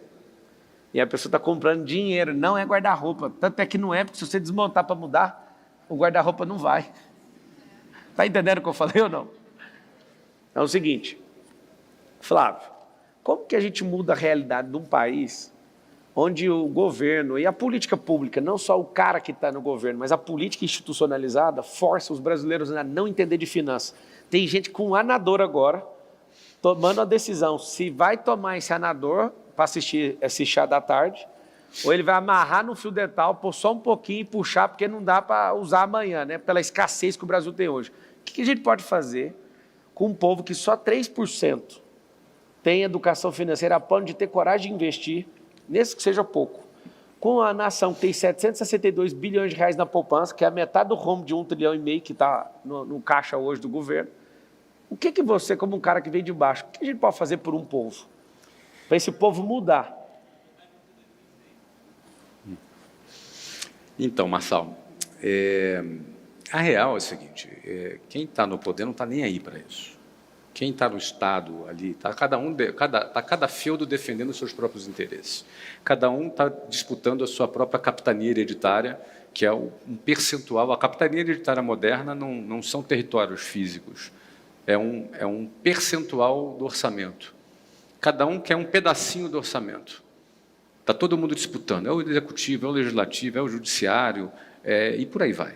Cada um está disputando um pedacinho desse orçamento, cada um está cuidando dos seus interesses corporativos. E não tem ninguém preocupado com a população, não tem ninguém preocupado com as pessoas. Essa é a realidade. Eu tenho 52 anos, eu já cansei de ver gente fazendo promessa, contando historinha para cá, historinha para lá, e essa é a realidade que existe. Eu decidi me emancipar disso. Eu decidi me emancipar disso e cuidar da minha vida. Aliás, a frase sua que eu mais gosto é: vai cuidar da sua vida. Essa é a frase sua que eu mais gosto. O vai cuidar da sua vida significa que o indivíduo tem que ser o senhor da sua vida, e não o Estado. Não colocar o Estado e esperar que o Estado vai resolver alguma coisa para esse indivíduo. Eu penso que nós somos uma geração, eu sou mais velho que você, mas a gente está vivendo junto uma geração da comunicação. Eu falo com milhões de pessoas na internet, você fala com muitos milhões de pessoas na internet. Ou seja, a capacidade que a gente tem hoje de falar com muitas pessoas na internet pode dar para as pessoas um entendimento e uma libertação maior do que em qualquer outro momento que a gente viveu hoje, no Brasil, em qualquer outro momento. Eu penso que cada pessoa que conquistou qualquer coisa pode ser uma referência para alguém e ajudar 1, ou 2, ou 3, ou 4, ou 10, ou 20, ou 1000, ou milhões. O tamanho do seu sucesso vai te dar mais voz. O tamanho da sua voz vai libertar mais pessoas. Tem uma frase de uma abolicionista americana, eu esqueci o nome dela, tem um filme com ela. Tubman. Exato, é essa mesmo. Eu acho que é Harriet Tubman. Eu acho que é essa moça mesmo. Ela falou assim, ó, eu libertei 1000 escravos, não libertei mais 1000 porque eles não sabiam que eram escravos. Então, a sua capacidade de abrir a boca e influenciar as pessoas, isso supera em muito a de qualquer governo, a de qualquer político, a de qualquer mamador de teta do Estado que está cuidando apenas dos seus próprios interesses. Então, a partir do momento que você entende o poder que você tem e o que as redes sociais te deu esse poder, você vai ser um agente de transformação e de mudança das pessoas e de mudança do país. Porque o que divide renda não é a divisão de dinheiro. Porque dinheiro tu dá para a pessoa hoje, ela gasta amanhã. Ela não tem educação financeira, ela vai torrar o dinheiro. O que mata a fome de uma pessoa não é nem você dar comida para a pessoa, porque ela vai comer a comida hoje e amanhã. Qual é a comida que ela vai comer? O que divide renda é divisão de conhecimento. O conhecimento gera renda. O teu conhecimento que você adquiriu ao longo da tua vida te permite, se você zerar hoje de patrimônio, tu começa tudo de novo e conquista muito mais rápido. Então, o conhecimento é que liberta. E hoje nós somos uma geração que podemos dividir conhecimento nas redes sociais, através das nossas iniciativas. Então, não que eu seja 100% descrente do que um político pode fazer pelo país, talvez alguém com boa intenção possa ajudar um pouquinho aqui, um pouquinho ali, mas o político nenhum vai fazer por você aquilo que só você pode fazer, que é a sua parte.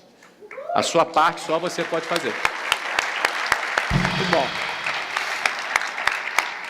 Vamos direto do como aí, ó. Se prepara aí para fazer a pergunta para Flávio Augusto da Silva. O time aí, ó, presta atenção. Dá preferência para os conselheiros aqui para mim. Vai lá. Alô. Pronto. Flávio, eu li seu livro e é incrível. O que moveu seu coração a não vender a WhatsApp no momento que você passava uma crise, que foi o que você escreveu no livro? Vamos lá. E qual outro momento você teve a mesma sensação do coração e tomou outras boas decisões? Vamos lá. Só corrigindo um pouquinho a sua pergunta, talvez essa tenha sido a sua compreensão. Eu não estava vivendo uma crise quando recebi a proposta de compra. Não é? Aliás, ninguém compra empresa em crise, ninguém compra empresa que está mal. Então, essa é uma primeira percepção cultural que as pessoas precisam entender. Eu sei disso porque quando eu vendi a WhatsApp em 2013, eu fiquei um tempo respondendo perguntas do tipo: pô, tu vendeu a WhatsApp, né? Vendi. Pô, ela estava indo bem, né? O que aconteceu? Tipo assim, o cara pensa, pô, se ele vendeu a WhatsApp porque ela não estava bem. Se ele vendeu o Orlando City porque ele não estava bem. Não é? E não é assim que funciona. Você não vende um negócio que não está bem, ninguém quer comprar um negócio ruim. O cara quer comprar um negócio bom. Ou quebrado. Né? Ou então completamente quebrado para poder ele aproveitar o espólio de guerra ali. Mas assim, o negócio que é comprado com sucesso é um negócio que está bem. Então, a empresa minha, naquela época, estava super bem, não tinha crise, recebi uma proposta de um concorrente que queria crescer. E o que me fez não vender, eu fui estudar equity, eu contei essa história aqui agora há pouco, e percebi que eu podia crescer muito. Eu assumi um determinado risco, porque eu deixei de pegar um dinheiro garantido que estava ali na minha mão, mantive esse patrimônio no jogo por mais um tempo, acreditando que eu multiplicaria. Deu certo. Em vez de vender por 100, eu vendi por $500. Ou seja, mas o que fez eu não vender foi eu ter entendido aquele jogo que eu não sabia, e eu falei, cara, eu acho que eu posso jogar esse jogo e eu tenho como crescer nos próximos anos. De fato, eu tinha muita margem para crescer ainda. A diferença da oferta de 100 para de 500 foi quanto tempo? Foi de 2008 para 2013, foram 4 anos e meio. Ele não recebeu uma oferta maior, ele gerou um valor maior. Eu gerei um valor maior. Ele só gerou porque esse cara engatilhou o cérebro dele oferecendo 100 milhões de dólares, que ele achava com toda a veemência da vida dele que ele não valia isso. Só que isso assombrou ele. Se ele fosse um cara dinheirista, que é a minha leitura dele, conhecer ele um pouco, ele entregava esse negócio e tchau. Só que ele falou, vocês estão vendo que eu não estou vendo, como que eu vou vender um negócio sem ver? Então vou estudar. Ao estudar de 2008 a 2013, ele gera valor nesse negócio para vender, que é diferente. Ele foi pego de surpresa, sendo vendido, sem saber. Não, então peraí.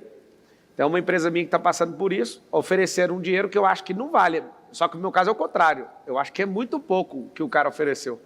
Aí eu falei, vocês fizeram isso na empresa? Não, vamos vender depois de fazer isso.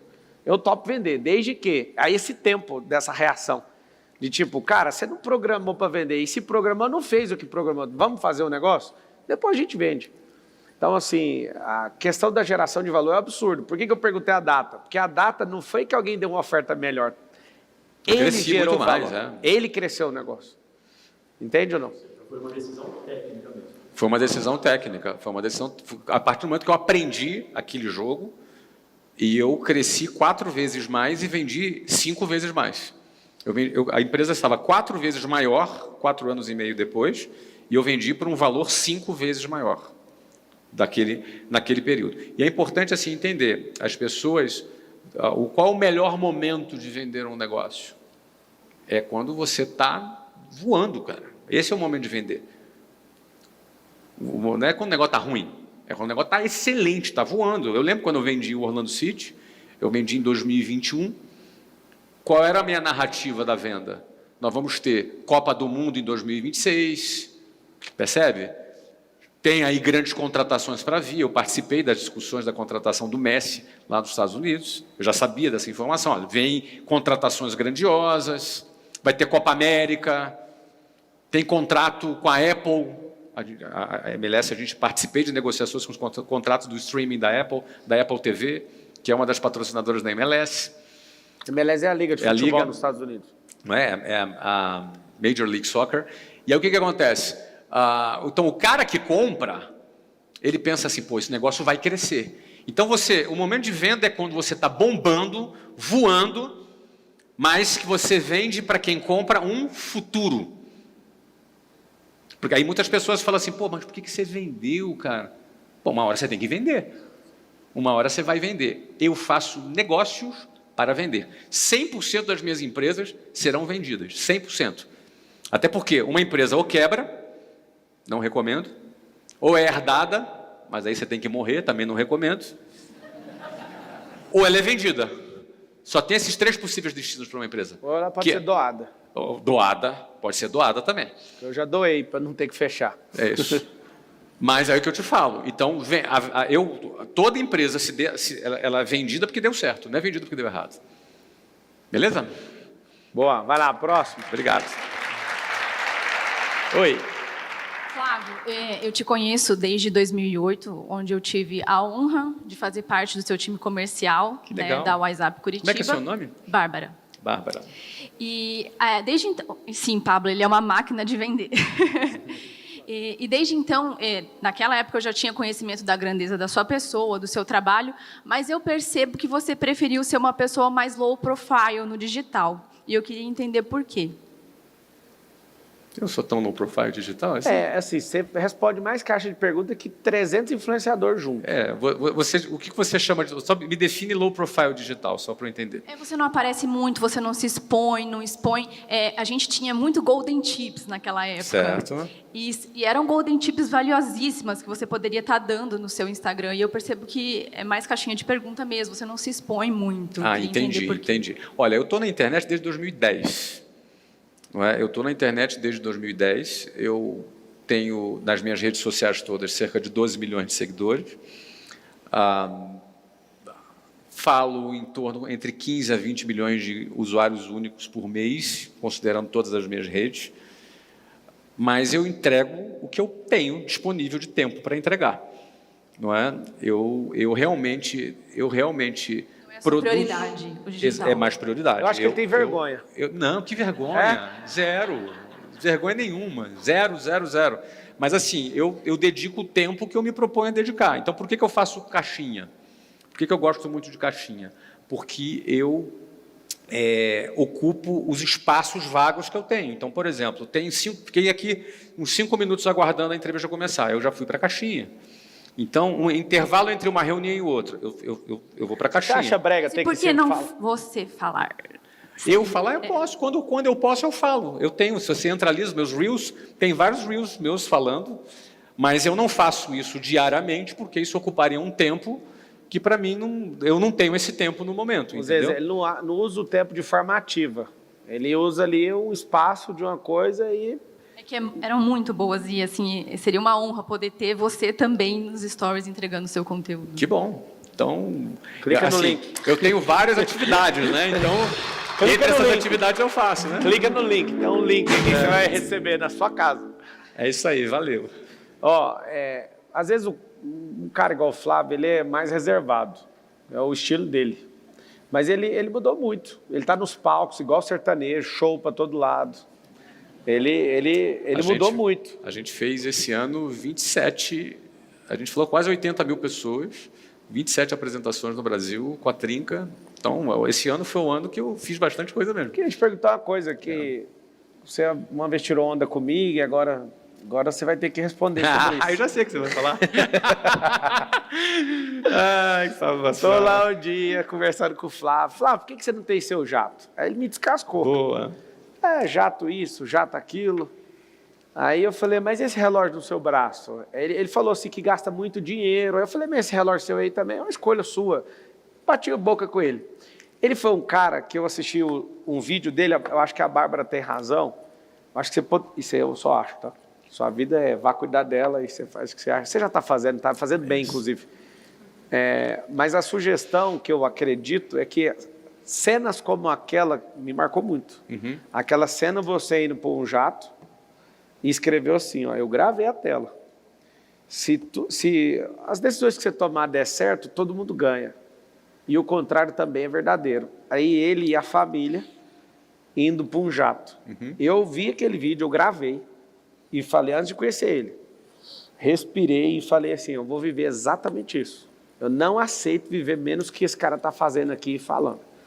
Eu não sabia que ele, por questões de lógica financeira, é melhor ser investido do que comprar um jato mesmo, eu entendo. É melhor fretar. Né? É melhor fretar. Só que aí, ele comprou um jato agora e gastou uma pá de dinheiro e eu fiquei assistindo aquela cena. Uhum. E eu queria saber como é que foi seu destravar. Muito interessante falar Conta sobre pra isso. mim. Olha só, eu não ando de aviação comercial dentro do Brasil, nos Estados Unidos e da Europa, aliás, na América do Sul, nos Estados Unidos e na Europa, desde 2010, 2011. Eu tenho alguns marcos na minha vida. Eu lembro que foi em 1990, eu fui num churrasco na casa de um tio e a Luciana foi encontrar comigo em Copacabana.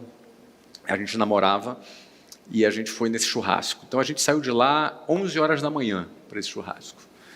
E aí fomos para a Avenida Atlântica, esperar um ônibus. A Avenida Atlântica é aquela rua da praia em Copacabana, pegar um ônibus. E a gente esperou meia hora, 40 minutos, 1 hora, e aquele ônibus não chegava, 1h30 a gente esperando, já com fome. E aí decidimos pivotar a ideia, peguei um ônibus para Barra da Tijuca, pegamos lá um ônibus para Alvorada, levou mais 1 hora, chegamos lá 2h30 da tarde na Alvorada, era um domingo, lotado de gente, porque era domingo, dia de praia, na Barra da Tijuca, na Alvorada, ali estava lotado, eu fiquei mais uns 40 minutos esperando o ônibus, a gente entrou no ônibus, sentei no ônibus, tinha uma turminha bacana ali da Cidade de Deus, que ficou meio que implicando comigo ali, eu fiquei ali quieto, porque se eu encrespasse alguma coisa, eu apanhava ali dentro do ônibus, então foi bastante desgastante. Bom, conclusão, para resumir, cheguei lá na Taquara, em Jacarepaguá, na casa do meu tio, tive que andar com a Luciana, subindo ali uma ladeira, e chegamos lá na casa do cara, era 4h30 da tarde, tinha uns pedaços secos de carne, e aquele dia eu falei, nunca mais na minha vida eu entro no ônibus. nesse dia, nunca mais na minha vida eu vou entrar num ônibus. Esse dia eu voltei para casa de carona com esse meu tio. No dia seguinte, eu comprei um carro. Pendurado, um Passat. Comprei um Passat 86, não era álcool não, era gasolina, era um Passat Responsa, um Passat Pointer, era um negócio bacana na época. Os mais velhos vão lembrar aí, né? E, cara, pendurado, não tinha dinheiro. Tinha outro problema, não sabia dirigir. Também não sabia dirigir. E aí fui aprender a dirigir. Eu só falei o seguinte, eu não ando mais de ônibus. Até eu aprender a dirigir aquele carro, eu só andei de táxi, eu não andei mais de ônibus, nunca mais na minha vida eu andei de ônibus. Um dia, em 2010, eu falei, não entro mais num avião comercial. Não entro mais. Então, a partir daquele dia, só fazia voo comercial em voos intercontinentais. Estados Unidos, Brasil, Brasil, Europa. Não é? Ou seja, eu tenho aí quase 14 anos de aviação executiva. A partir de 2015, foi quando eu comecei a pensar em comprar avião. E aí eu fiz conta, eu sou um cara muito lógico, e fiz a conta que eu continuar fretando todas as vezes que eu queria, era muito mais em conta do que eu comprar.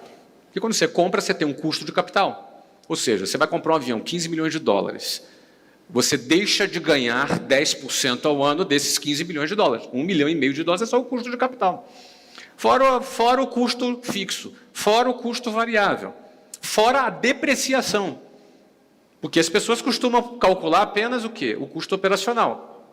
Eu sou bom de matemática, eu calculo também o custo de capital. Só tem uma coisa do avião, que ele é bem comprado, ele vai valorizar sempre, principalmente no Brasil, né? Ele não para de valorizar. Depende, por causa aqui da pandemia, né? A pandemia foi um ponto fora da curva.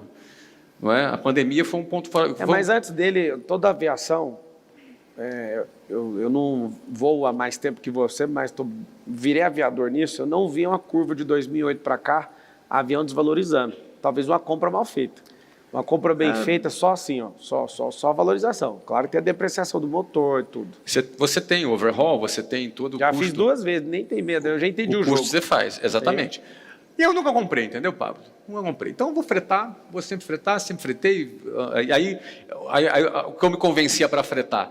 Cara, eu andei em Global, andei em 7X da Falcon, Falcon 900, Falcon 2000, Gulfstream, enfim. Eu cada hora vou voar no avião que eu quiser, eu contrato e ponto. Não compensa. O que mudou? Essa é a tua pergunta. O que mudou? O que mudou é o seguinte, meu caro amigo. É um tema perigoso de falar. As pessoas precisam tomar cuidado para ouvir isso aqui. Essa fala talvez trava um pouco de pessoas e vai destravar outras Vai destravar pessoas. quem precisa destravar. Isso. O ponto aqui é o seguinte, tá? Tem uma fase na tua vida que você tem que fazer conta. Você vai fazer conta. Tem uma fase na sua vida que você precisa... Por exemplo, numa determinada fase da vida, é melhor o cara alugar um apartamento do que ele comprar. Porque ele imobilizar dinheiro, aquele dinheiro pode ser muito mais aplicado num negócio e ele multiplicar muito mais do que ele preso dentro do avião. De um apartamento.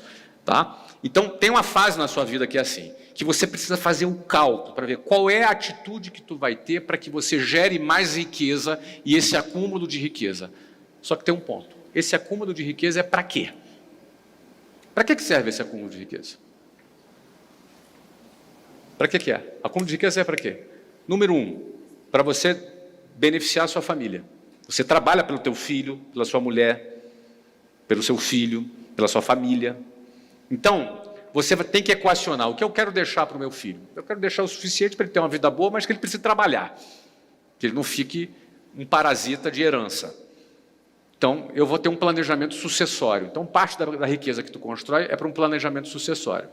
Outra parte da riqueza que você constrói é para você investir, doar e apoiar causas que você acredita. Eu estou falando o meu método, tá? Não sou dono da verdade. Então, eu pretendo investir, doar, gastar minha riqueza com causas que eu acredito. Podem ser causas sociais, podem ser causas espirituais, podem ser causas de qualquer natureza que faça parte daquilo que você acredita. Então, um segundo pedaço da riqueza que eu construo é para apoiar aquilo que eu acredito. para a humanidade, para legado que eu quero. E uma terceira parte é para eu desfrutar. Uma terceira parte é para eu desfrutar. Então, se eu, no meu planejamento sucessório, eu tenho 52 anos, pretendo viver algum tempo ainda na vida. Se eu já tenho equacionado o meu planejamento sucessório para a minha família, e já tenho equacionado o que eu estou disposto a investir e doar para causas que eu acredito, todo o restante dessa riqueza que eu construí e continuo construindo, eu ainda não consegui, eu não quero parecer arrogante, mas eu vou continuar a minha construção aqui, né? Eu ainda não consegui gastar mais do que eu produzo de dinheiro todos os anos. Eu ainda produzo muito mais do que gasto, mesmo com tudo que eu gasto. Mas ainda assim, se eu já fiz o meu planejamento sucessório, se eu já fiz o meu planejamento para apoiar ou doar dinheiro para as causas que eu acredito, 100% desse outro dinheiro, se sobrar no dia que eu morrer, é fracasso. O que eu quero dizer é o seguinte.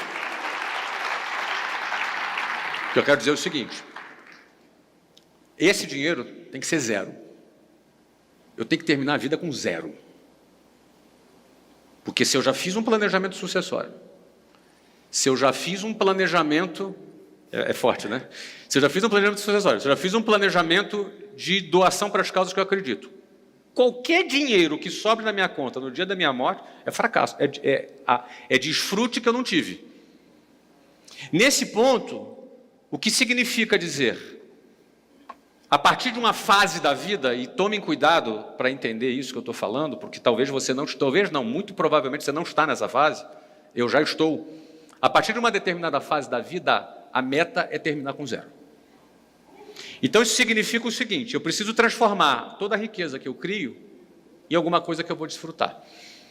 Então a partir desse ponto, o cálculo para mim agora não importa. Então eu comprei um avião, mesmo sabendo que se o dinheiro tivesse aplicado e eu estivesse fretando, seria mais barato, porque eu quero me dar ao luxo de ter a exclusividade que eu quero ter a disponibilidade na hora que eu quiser ter, a máquina que eu quiser ter, da maneira que eu quiser ter, custe o que custar. Então, eu entrei numa fase, de um tempo para cá... Obrigado. Eu entrei numa fase, de um tempo para cá, eu andei adquirindo várias coisas recentemente, que tem a finalidade... que é uma das finalidades que eu tenho na minha vida, que é desfrutar a minha vida ao lado das pessoas que eu amo.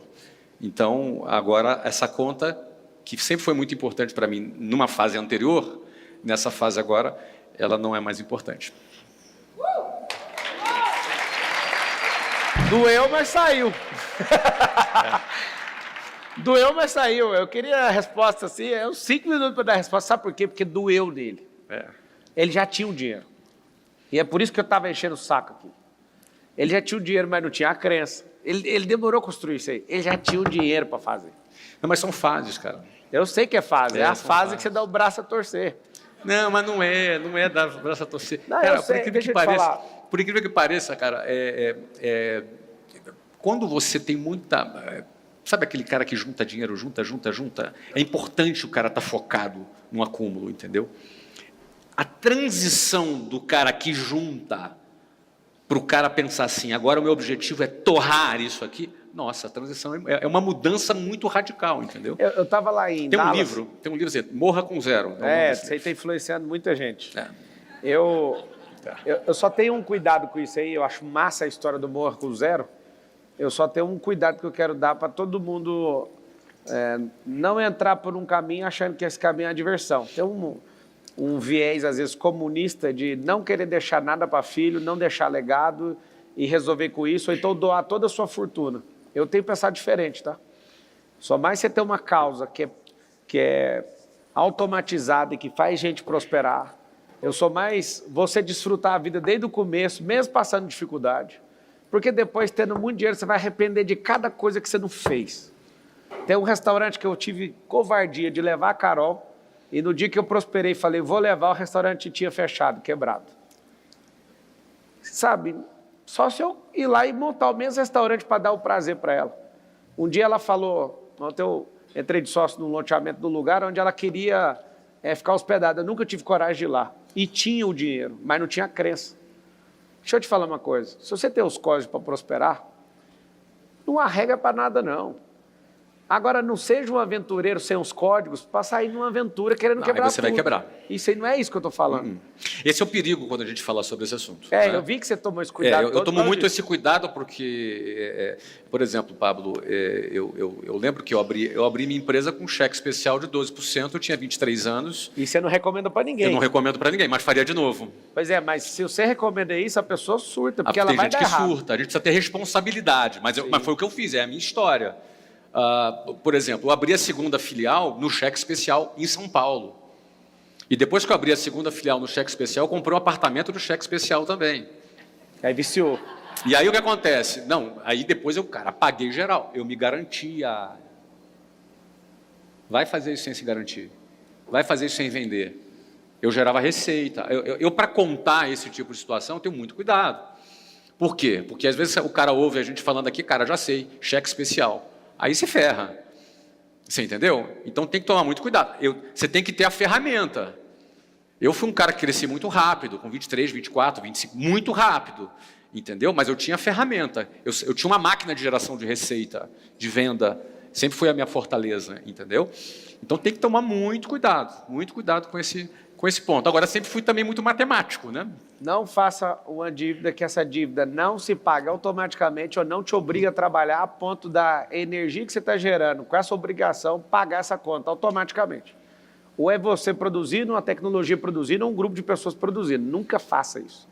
Mas o recado que eu dou, sendo alguém que aprendeu muito com o cara que está sentado aqui do lado, é que às vezes não precisa demorar tanto assim. Porque meu filho quer que eu compre um carro. Sabe qual conta que eu falo para ele? Ele quer uma Bugatti Chiron. Eu falo para ele, esse dinheiro no banco, por ano, é milhões. Então não faz sentido. Aí ele falou assim, mas tudo que você fala que você vai fazer, você faz. É só você querer fazer. O dinheiro é o de menos. E na cabeça dele, ele é treinado a pensar assim. Só que eu penso, o que eu vou ganhar de idade com isso? O que eu vou mostrar para o mundo? Eu vou ficar parecendo um jogador de futebol? Daqui uns dias vocês vão ver, vou lá e compro e vai dar tudo certo. Só que essa tem que ter uma lógica. Eu acho tem que ter propósito. Tem que ter propósito. Tem que ter propósito. Eu acredito que esse negócio de você viajar muito, acho que você equacionou isso. Equacionei. E você fez 27 viagens assim, mais outras que você vai fazendo e tudo. Por que é interessante ouvir isso? A minha decisão não pego mais filho em Guarulhos. Acabou. Você sabe o que me fez comprar meu jato? Foi um dia estar com a minha família e os meus filhos pequenos em Guarulhos. E aí eles falaram, senhor, nós erramos aqui sua passagem, agora você vai decolar lá de Congonhas. E como é que é? Eu vou entrar num avião aqui, você vai transferir para lá? Não, você vai de táxi. Aí eu fui, aí vocês falam, cara, vocês são frescos, o problema dele foi ônibus, o seu é táxi. É o dia da revolta. É o dia que você fala assim, ó, daqui para frente eu não vou fazer isso mais. O dia que você foi CLT, não foi também? Não, eu nunca tive carteira assinada. Nunca teve esse prazer? Não, nunca tive esse prazer. Eu tive, fiquei 13 anos com esse negócio. Eu fiquei 4 anos numa empresa, mas foi por fora mesmo. Foi por fora. O dia da revolta você fala, eu vou. Você sabia que o dia da revolta de alguns aqui é fechar o negócio que tem? Tem gente aqui que está esperando o negócio dar certo. Esse negócio não vai dar certo, ele tem que ser fechado. Sua cabeça tem que mudar para você falar, não tem um apego emocional a negócio. Tem gente que insiste no modelo de negócio errado. Já teve aula aqui hoje. Agora, o grande lance é o seguinte. Está cumprindo seu propósito? Está transbordando na vida dos outros? Sua vida está valendo a pena? Essa é uma grande questão que eu faço de pergunta para todo mundo que está assistindo. E eu quero te perguntar algo, Flávio. O que você sugere para as pessoas que assistirem isso aqui? Talvez o Marçal Talks aí mais longo. O que você sugere para a pessoa, na hora que ela desligar essa TV ou desligar esse computador, o que é um passo prático de alguém tão resoluto como você, de alguém que gosta de experiência como você? O que você acha que essa pessoa tem que fazer? Ela acabou de desligar isso aqui, qual que é o conselho que você dá para ela? Vou dar 2 conselhos. Não fique só. Não fique só. Manter uma convicção que vai te levar para um resultado acima da média vai exigir que cada pessoa se desconecte do mundinho, né? Da boiada. Ela tem que se desconectar do fluxo comum. E isso não é fácil. Quem decide sair do fluxo comum vai ser criticado, vai ser zoado, vão te chamar de Elon Musk, entendeu? Enfim, o cara vai te zoar, vai dizer que o fulano agora quer ser o Elon Musk. entendeu? Vão te chamar, o cara quer ser empresário, está sendo manipulado pelos gurus da internet, você entendeu? Vai caçoar de você, você entendeu? Então, o que acontece? Você sozinho, muito provavelmente, não vai conseguir. Então, não fique só. Conselho Não fique só. Tá? Segue as pessoas que você admira na rede social e se conecte, se possível, com pessoas que pensam diferente da maneira que você quer. Conselho 2, se você não tem necessariamente que seguir uma cartilha, você precisa ter coragem para você se desvencilhar da manada. Tem que ter coragem. Ou seja, se você se formou, se você ficar na CLT por 40, 50, 60 anos, o final da sua vida vai ser INSS. Então, você tem que entender, esse caminho vai dar para você os sonhos que você deseja? Esse caminho vai te dar a recompensa que você acha que você merece? Se a resposta é sim, segue aí. Se a resposta é não, você precisa fazer alguma coisa. Tem que ter o dia da revolta. Você precisa tomar uma decisão. Você precisa criar o seu próprio negócio. E aí a ferramenta inicial para criar o próprio negócio é aprender a vender. Você precisa aprender a vender. Se você aprender a vender, você está um passo mais próximo de ter sucesso no seu próprio negócio. Flávio perdeu todo o dinheiro dele. O que ele faz amanhã cedo? Acabou tudo. Assim, tá bom. Tudo. Então, crédito, está devendo, o pau quebrou. Ótimo. Então, vou te fazer uma pergunta antes de responder. Tem o meu Instagram ainda? Perdeu tudo. Perdi o Instagram. Perdeu. Tá bom. Eu já perdi o Instagram, não é tão importante assim, não. Não, eu sei. Não, estou dando exemplo. É porque todo mundo fica com a falta de ar. Assim. Não tenho. É mais para saber. Rede social. Eu perdi a rede social? Meu amigo, sabe aquele projeto? Você está sem nada. 0. Dá licença. Sem nome. Perdeu seus contatos. Perdi os contatos. Perdi os contatos. Aí é problema. Então, vamos lá. Então, eu perdi. Era só ligar no banco. Banqueiro... Perdi. Exatamente. Não, exatamente. Não, você imagina assim. Você fala, tem um network, beleza, eu faço uma ligação, acabou, está resolvido. Eu acho massa você que está assistindo agora escrevendo assim, ó. Não, bate palma porque é real. Tá resolvido. Agora tem um cara, ele tem um cara agora, que é igual aquele meme do Leonardo DiCaprio.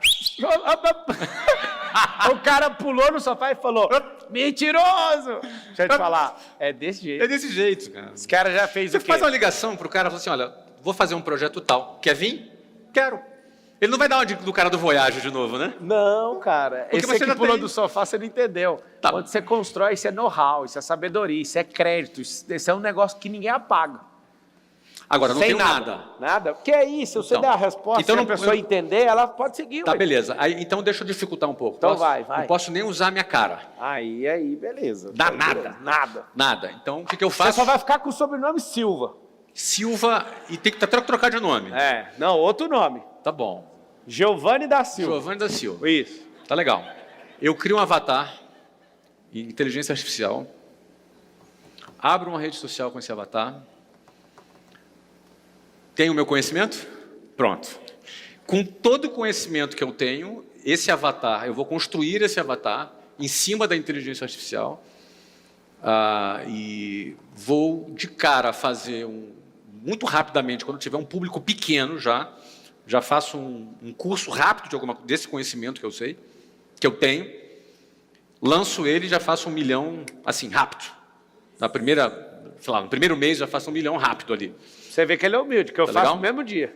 Não. Eu faço no mesmo dia. Eu não preciso. Pelo menos isso aí eu não Fábio. Não. Eu não quero encher o saco. Eu não quero fazer nem no mesmo dia. Vamos lá. E aí eu boto, faço, ligo, vendo e começo. Daqui a pouco esse avatar está mais famoso que o Flávio Augusto. Presta atenção. Então agora, o Flávio não tem o conhecimento, porque tem muita malícia aí, muita... Vamos destruir o conhecimento. Então não tem aí você fala, por que você está tomando tudo que o cara tem? Você está tomando o WhatsApp, você está tomando a conta do Instagram, você está tomando o relacionamento com os bancos, tudo. Sabe por que eu estou tomando? Para alguém que está assistindo isso aqui desconfiar. Porque se eu tirar tudo dele e ainda tiver como fazer alguma coisa, é o que você tem que fazer, ué. Se você não tem isso que eu estou tirando, anote o que eu falei. Estou tirando isso, que aí você tem que construir. Esse celular aqui vale bilhões, certeza. Você comprou o mesmo celular que ele. Só que esse aqui, pelos contatos, esse aqui tem contatos meu, 2 anos falando com ele, ele não respondeu nenhuma vez. O celular é poderosíssimo. Ou seja, você imagina o relacionamento que tem aqui dentro? Agora, você não pode usar seu conhecimento. Vamos supor. Eu perdi o conhecimento. Não, isso é uma questão. Mas, felizmente, você bateu a cabeça, apagou sua memória. Esqueci tudo. Mas você tem suas capacidades cognitivas. Tenho e capacidade tudo, cognitiva. sem a sabedoria que você tem. Como começar de novo? Agora eu quero ver algo acontecendo pela primeira vez. Como criar uma saída não podendo usar a saída que você vai engatilhar automaticamente. Perfeito. Que já tem isso treinado na cabeça dele. Você não pode usar ela. É a saída sua, é para fazer essa. Você tem que inventar uma agora. Tá. Cara, eu até não vou inventar não, cara, porque tem coisa que não dá para reinventar, nem precisa, né? Você não precisa reinventar a roda, mas o caminho que eu tomaria seria de aprender a vender. Eu iria aprender a vender, usaria a internet. Eu, quando comecei a aprender a vender lá na década de 90, não existia internet. Então, eu fazia um trabalho de call center, entendeu, Pablo? Apesar de você ter falado do call center, porque todo o meu trabalho era por telefone. Não era um call center, mas era tudo como se fosse um call center. Tá né? bom, você ganhou então. Não, imagina, cara. Mas aí o que acontece? Eu aprenderia a vender. Eu começaria com venda. Venda é tudo, cara. Venda é a única maneira de você gerar receita numa empresa é através de venda. Tem alguém, uma pergunta para o cara aí que não sabe nada, que apagou a memória. É um pouco você sabe. Tem como uma pessoa falar que trabalha com alguma coisa que não seja venda? Então, tudo é venda. Até o cara do almoxarifado vende, porque ele vendeu o tempo dele para fazer aquele trabalho, entendeu? Para um cara que está vendendo alguma coisa lá Para o na cara ponta. que está vendendo alguma coisa na ponta. Então, tudo se resume a, no final das contas, uma venda está acontecendo. Ah, eu tenho preguiça de vender, eu tenho vergonha de vender. Meu, cara, tem que mudar. Se você não vende, você vale pouco. O cara que vale muito é cara que vende muito. Entendeu? Então, eu iria aprender a vender. Meu foco inicial seria aprender a vender. Cara, vender qualquer coisa. Podia vender coisa em marketing de multinível, podia vender produto de porta a porta, vender curso de inglês, vender qualquer coisa. Aprender a vender, atender cliente e aprender a vender. Esse é o primeiro nível, aprender a vender. Segundo nível, aprender a liderar. Eu aprendi a vender. Agora, se eu aprendo a liderar, significa dizer o seguinte: eu posso contratar 2, 3 pessoas e liderar essas 2, 3 pessoas para vender. A liderança é o primeiro degrau da escala. Eu sei fazer alguma coisa. Quer escalar? Aprende a liderar pessoas para fazer essa coisa que você sabe. Esse primeiro degrau da escala é liderança. Terceiro ponto, formar pessoas. Terceiro nível, formar pessoas. Tá? Então vamos lá. Se eu sei vender, sei liderar. Agora, se eu sei formar líderes, eu estou exponenciando aqui a minha possibilidade de crescimento. Então, para fechar a resposta, eu vou te falar. Aprende a vender, nunca mais você fica pobre. Quem sabe vender, nunca mais fica pobre. Aprendeu a liderar, você vai fazer o teu primeiro milhão e mais alguns milhõezinhos. Porque você aprendeu a vender e aprendeu a liderar, você exponenciou no primeiro nível aqui. Primeiro milhãozinho já vem. Aprendeu a formar líderes, aí pode esperar alguns vários milhões. Se você aplicar isso, inclusive, num bom modelo de negócio voltado para a equity, tem alguma chance de fazer o bilhão também. Tá? Então, é vender, liderar e formar líderes. Uma salva de palmas, instrução. Obrigado! Flávio Augusto da Silva. Como eu tenho mais entrevistas, senão eu ia tomar seu tempo aqui com esse chá da tarde, mas o chá acabou. Está quase jantar. Bora fazer o jantar. Vamos embora, jantar, não tem problema. Cara, sabe o que a gente podia fazer? Alguma coisa, não sei se é aberto para todo mundo, mas tipo assim, tem aquelas conversas tipo o real mesmo, eu te pedindo conselho que eu preciso e você dando a resposta. A gente podia fazer um negócio desse. Fazemos? Não sei se vocês entenderam. Coisa de verdade. Coisa de verdade, eu falando, Flávio, tô com esse problema, o que você acha? Aí o Flávio falar, a gente trocar ideia. É aquele negócio que a festa onde todo mundo leva presente é a melhor festa que eu conheço. Onde você vai lá para pegar, mas você leva presente, todo mundo troca presente. Nunca vi um negócio funcionar tão bem. Eu quero pedir para você dar um recado para toda a humanidade. Você que é um cara experiente, um herói nacional. Eu acredito que o Flávio é um dos heróis nacionais. Vou explicar por quê. Porque começou do jeito que começou, foi exponencializando, aprendeu coisas simples. Ele falou 3 coisas simples que eu acho que todo mundo cai a ficha. Você tem que aprender a vender. Eu gosto de falar que quem não vende não pode comprar o que quer. Então, se você quer Muito bom. comprar alguma coisa, e eu te falo, o desejo de compra seu hoje está relacionado com a sua capacidade de venda. Boa. Eu falo assim, né? Para aumentar seu poder de compra, você precisa aumentar seu poder de venda. Ou seja, Sensacional. eu não me recordo, até os meus 27 anos, eu desejar ter qualquer sentido, ou vontade, ou sonho de comprar uma Ferrari. Porque eu não tinha capacidade de venda para poder comprar esse carro. Eu quero te destravar nessa fala. Inclusive, o livro que eu vou te dar chama Os Códigos do Desbloqueio, que eu acho que você está muito bloqueado ainda. Obrigado. É o seguinte. Eu escrevi... Olha, eu vou ler esse livro e vou comprar uma nave espacial. É isso. Ah, garoto! Eu ia falar isso. Sabe o que acontece? A capacidade sua de testar, aprovar e ter uma retroalimentação sobre vendas aumenta seus desejos, aumenta seus acessos, aumenta seus desafios, aumenta suas experiências, aumenta o seu network. O que eu quero te falar com isso? Liberar para o meu amigo aqui no Chá da Tarde, dar o recado para o mundo inteiro. Se você fizer com vontade ou sem, de qualquer jeito você vai aumentar a sua capacidade de venda. Se você fizer com medo ou sem medo, de qualquer jeito, né, Tasso? Você vai aumentar a sua capacidade de vender. Se você só fizer, a capacidade vai aumentar. Mas, Saulo, está dando resultado negativo. Não existe resultado negativo, existe experiência. Negativo é aquilo que você rotulou como algo que você não está suportando. Porque Deus criou a energia negativa, ela não se isola. Ele não criou positivo sozinho, nem negativo sozinho. Entra dentro do átomo. Tem próton, elétron e nêutron. Não tem ninguém trafegando sozinho. Toda essa composição é um núcleo giratório retroalimentando o átomo. Então, toda a formação do universo, existe a composição do negativo e positivo. Agora, o que não existe é aquilo que você só idealiza e não faz. Só faça. Se der errado, isso é bom. Você está destravando a sua capacidade. Mas eu fiz uma coisa que eu não gosto. Você acabou de descobrir um meio que você não quer viver a sua vida. Mas pelo menos você tem experiência. Pergunta para o Flávio, se ele não pensa do mesmo jeito. Você prefere fazer negócio com um cara que tem medo e nunca fez nada ou com um cara que já quebrou?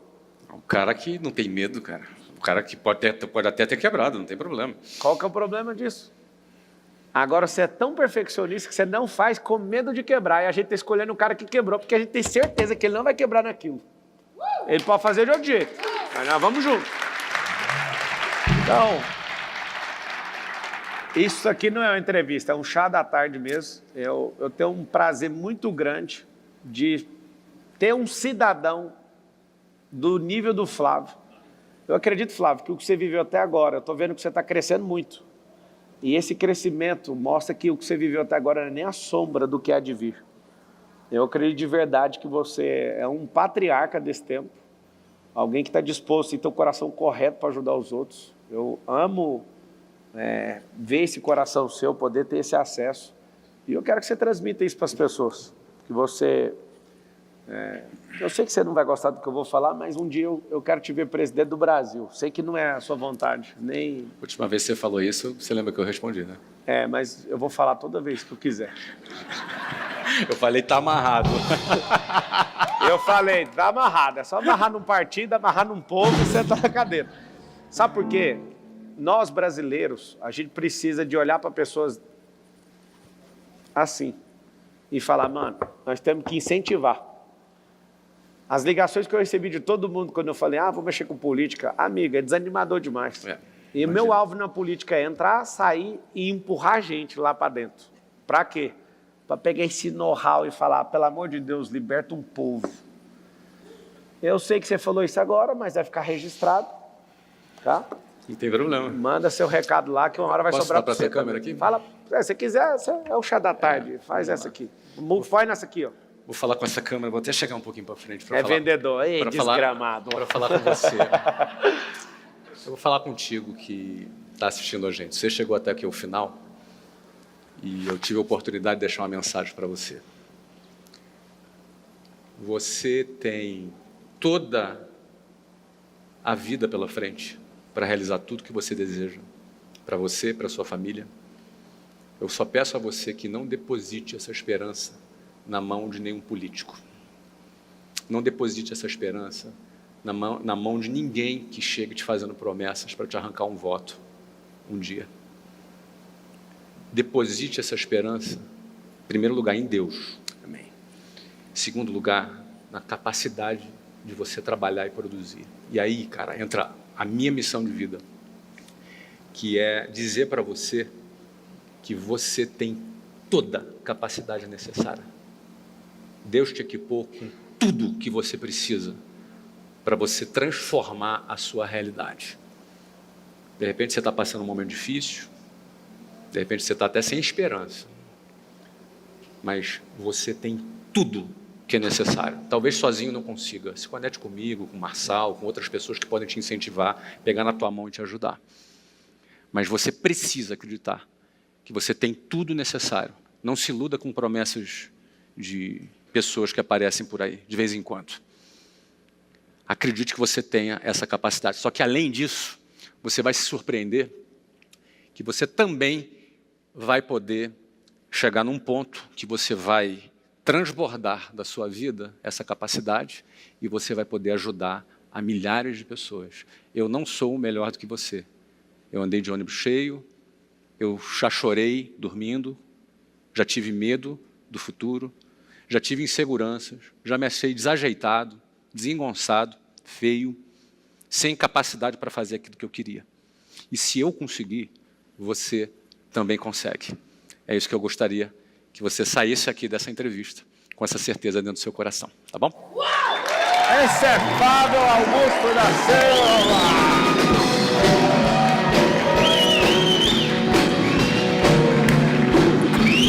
É o cara. Faz uma gracinha aqui, ó. Vamos tirar uma foto. Vamos tirar uma foto.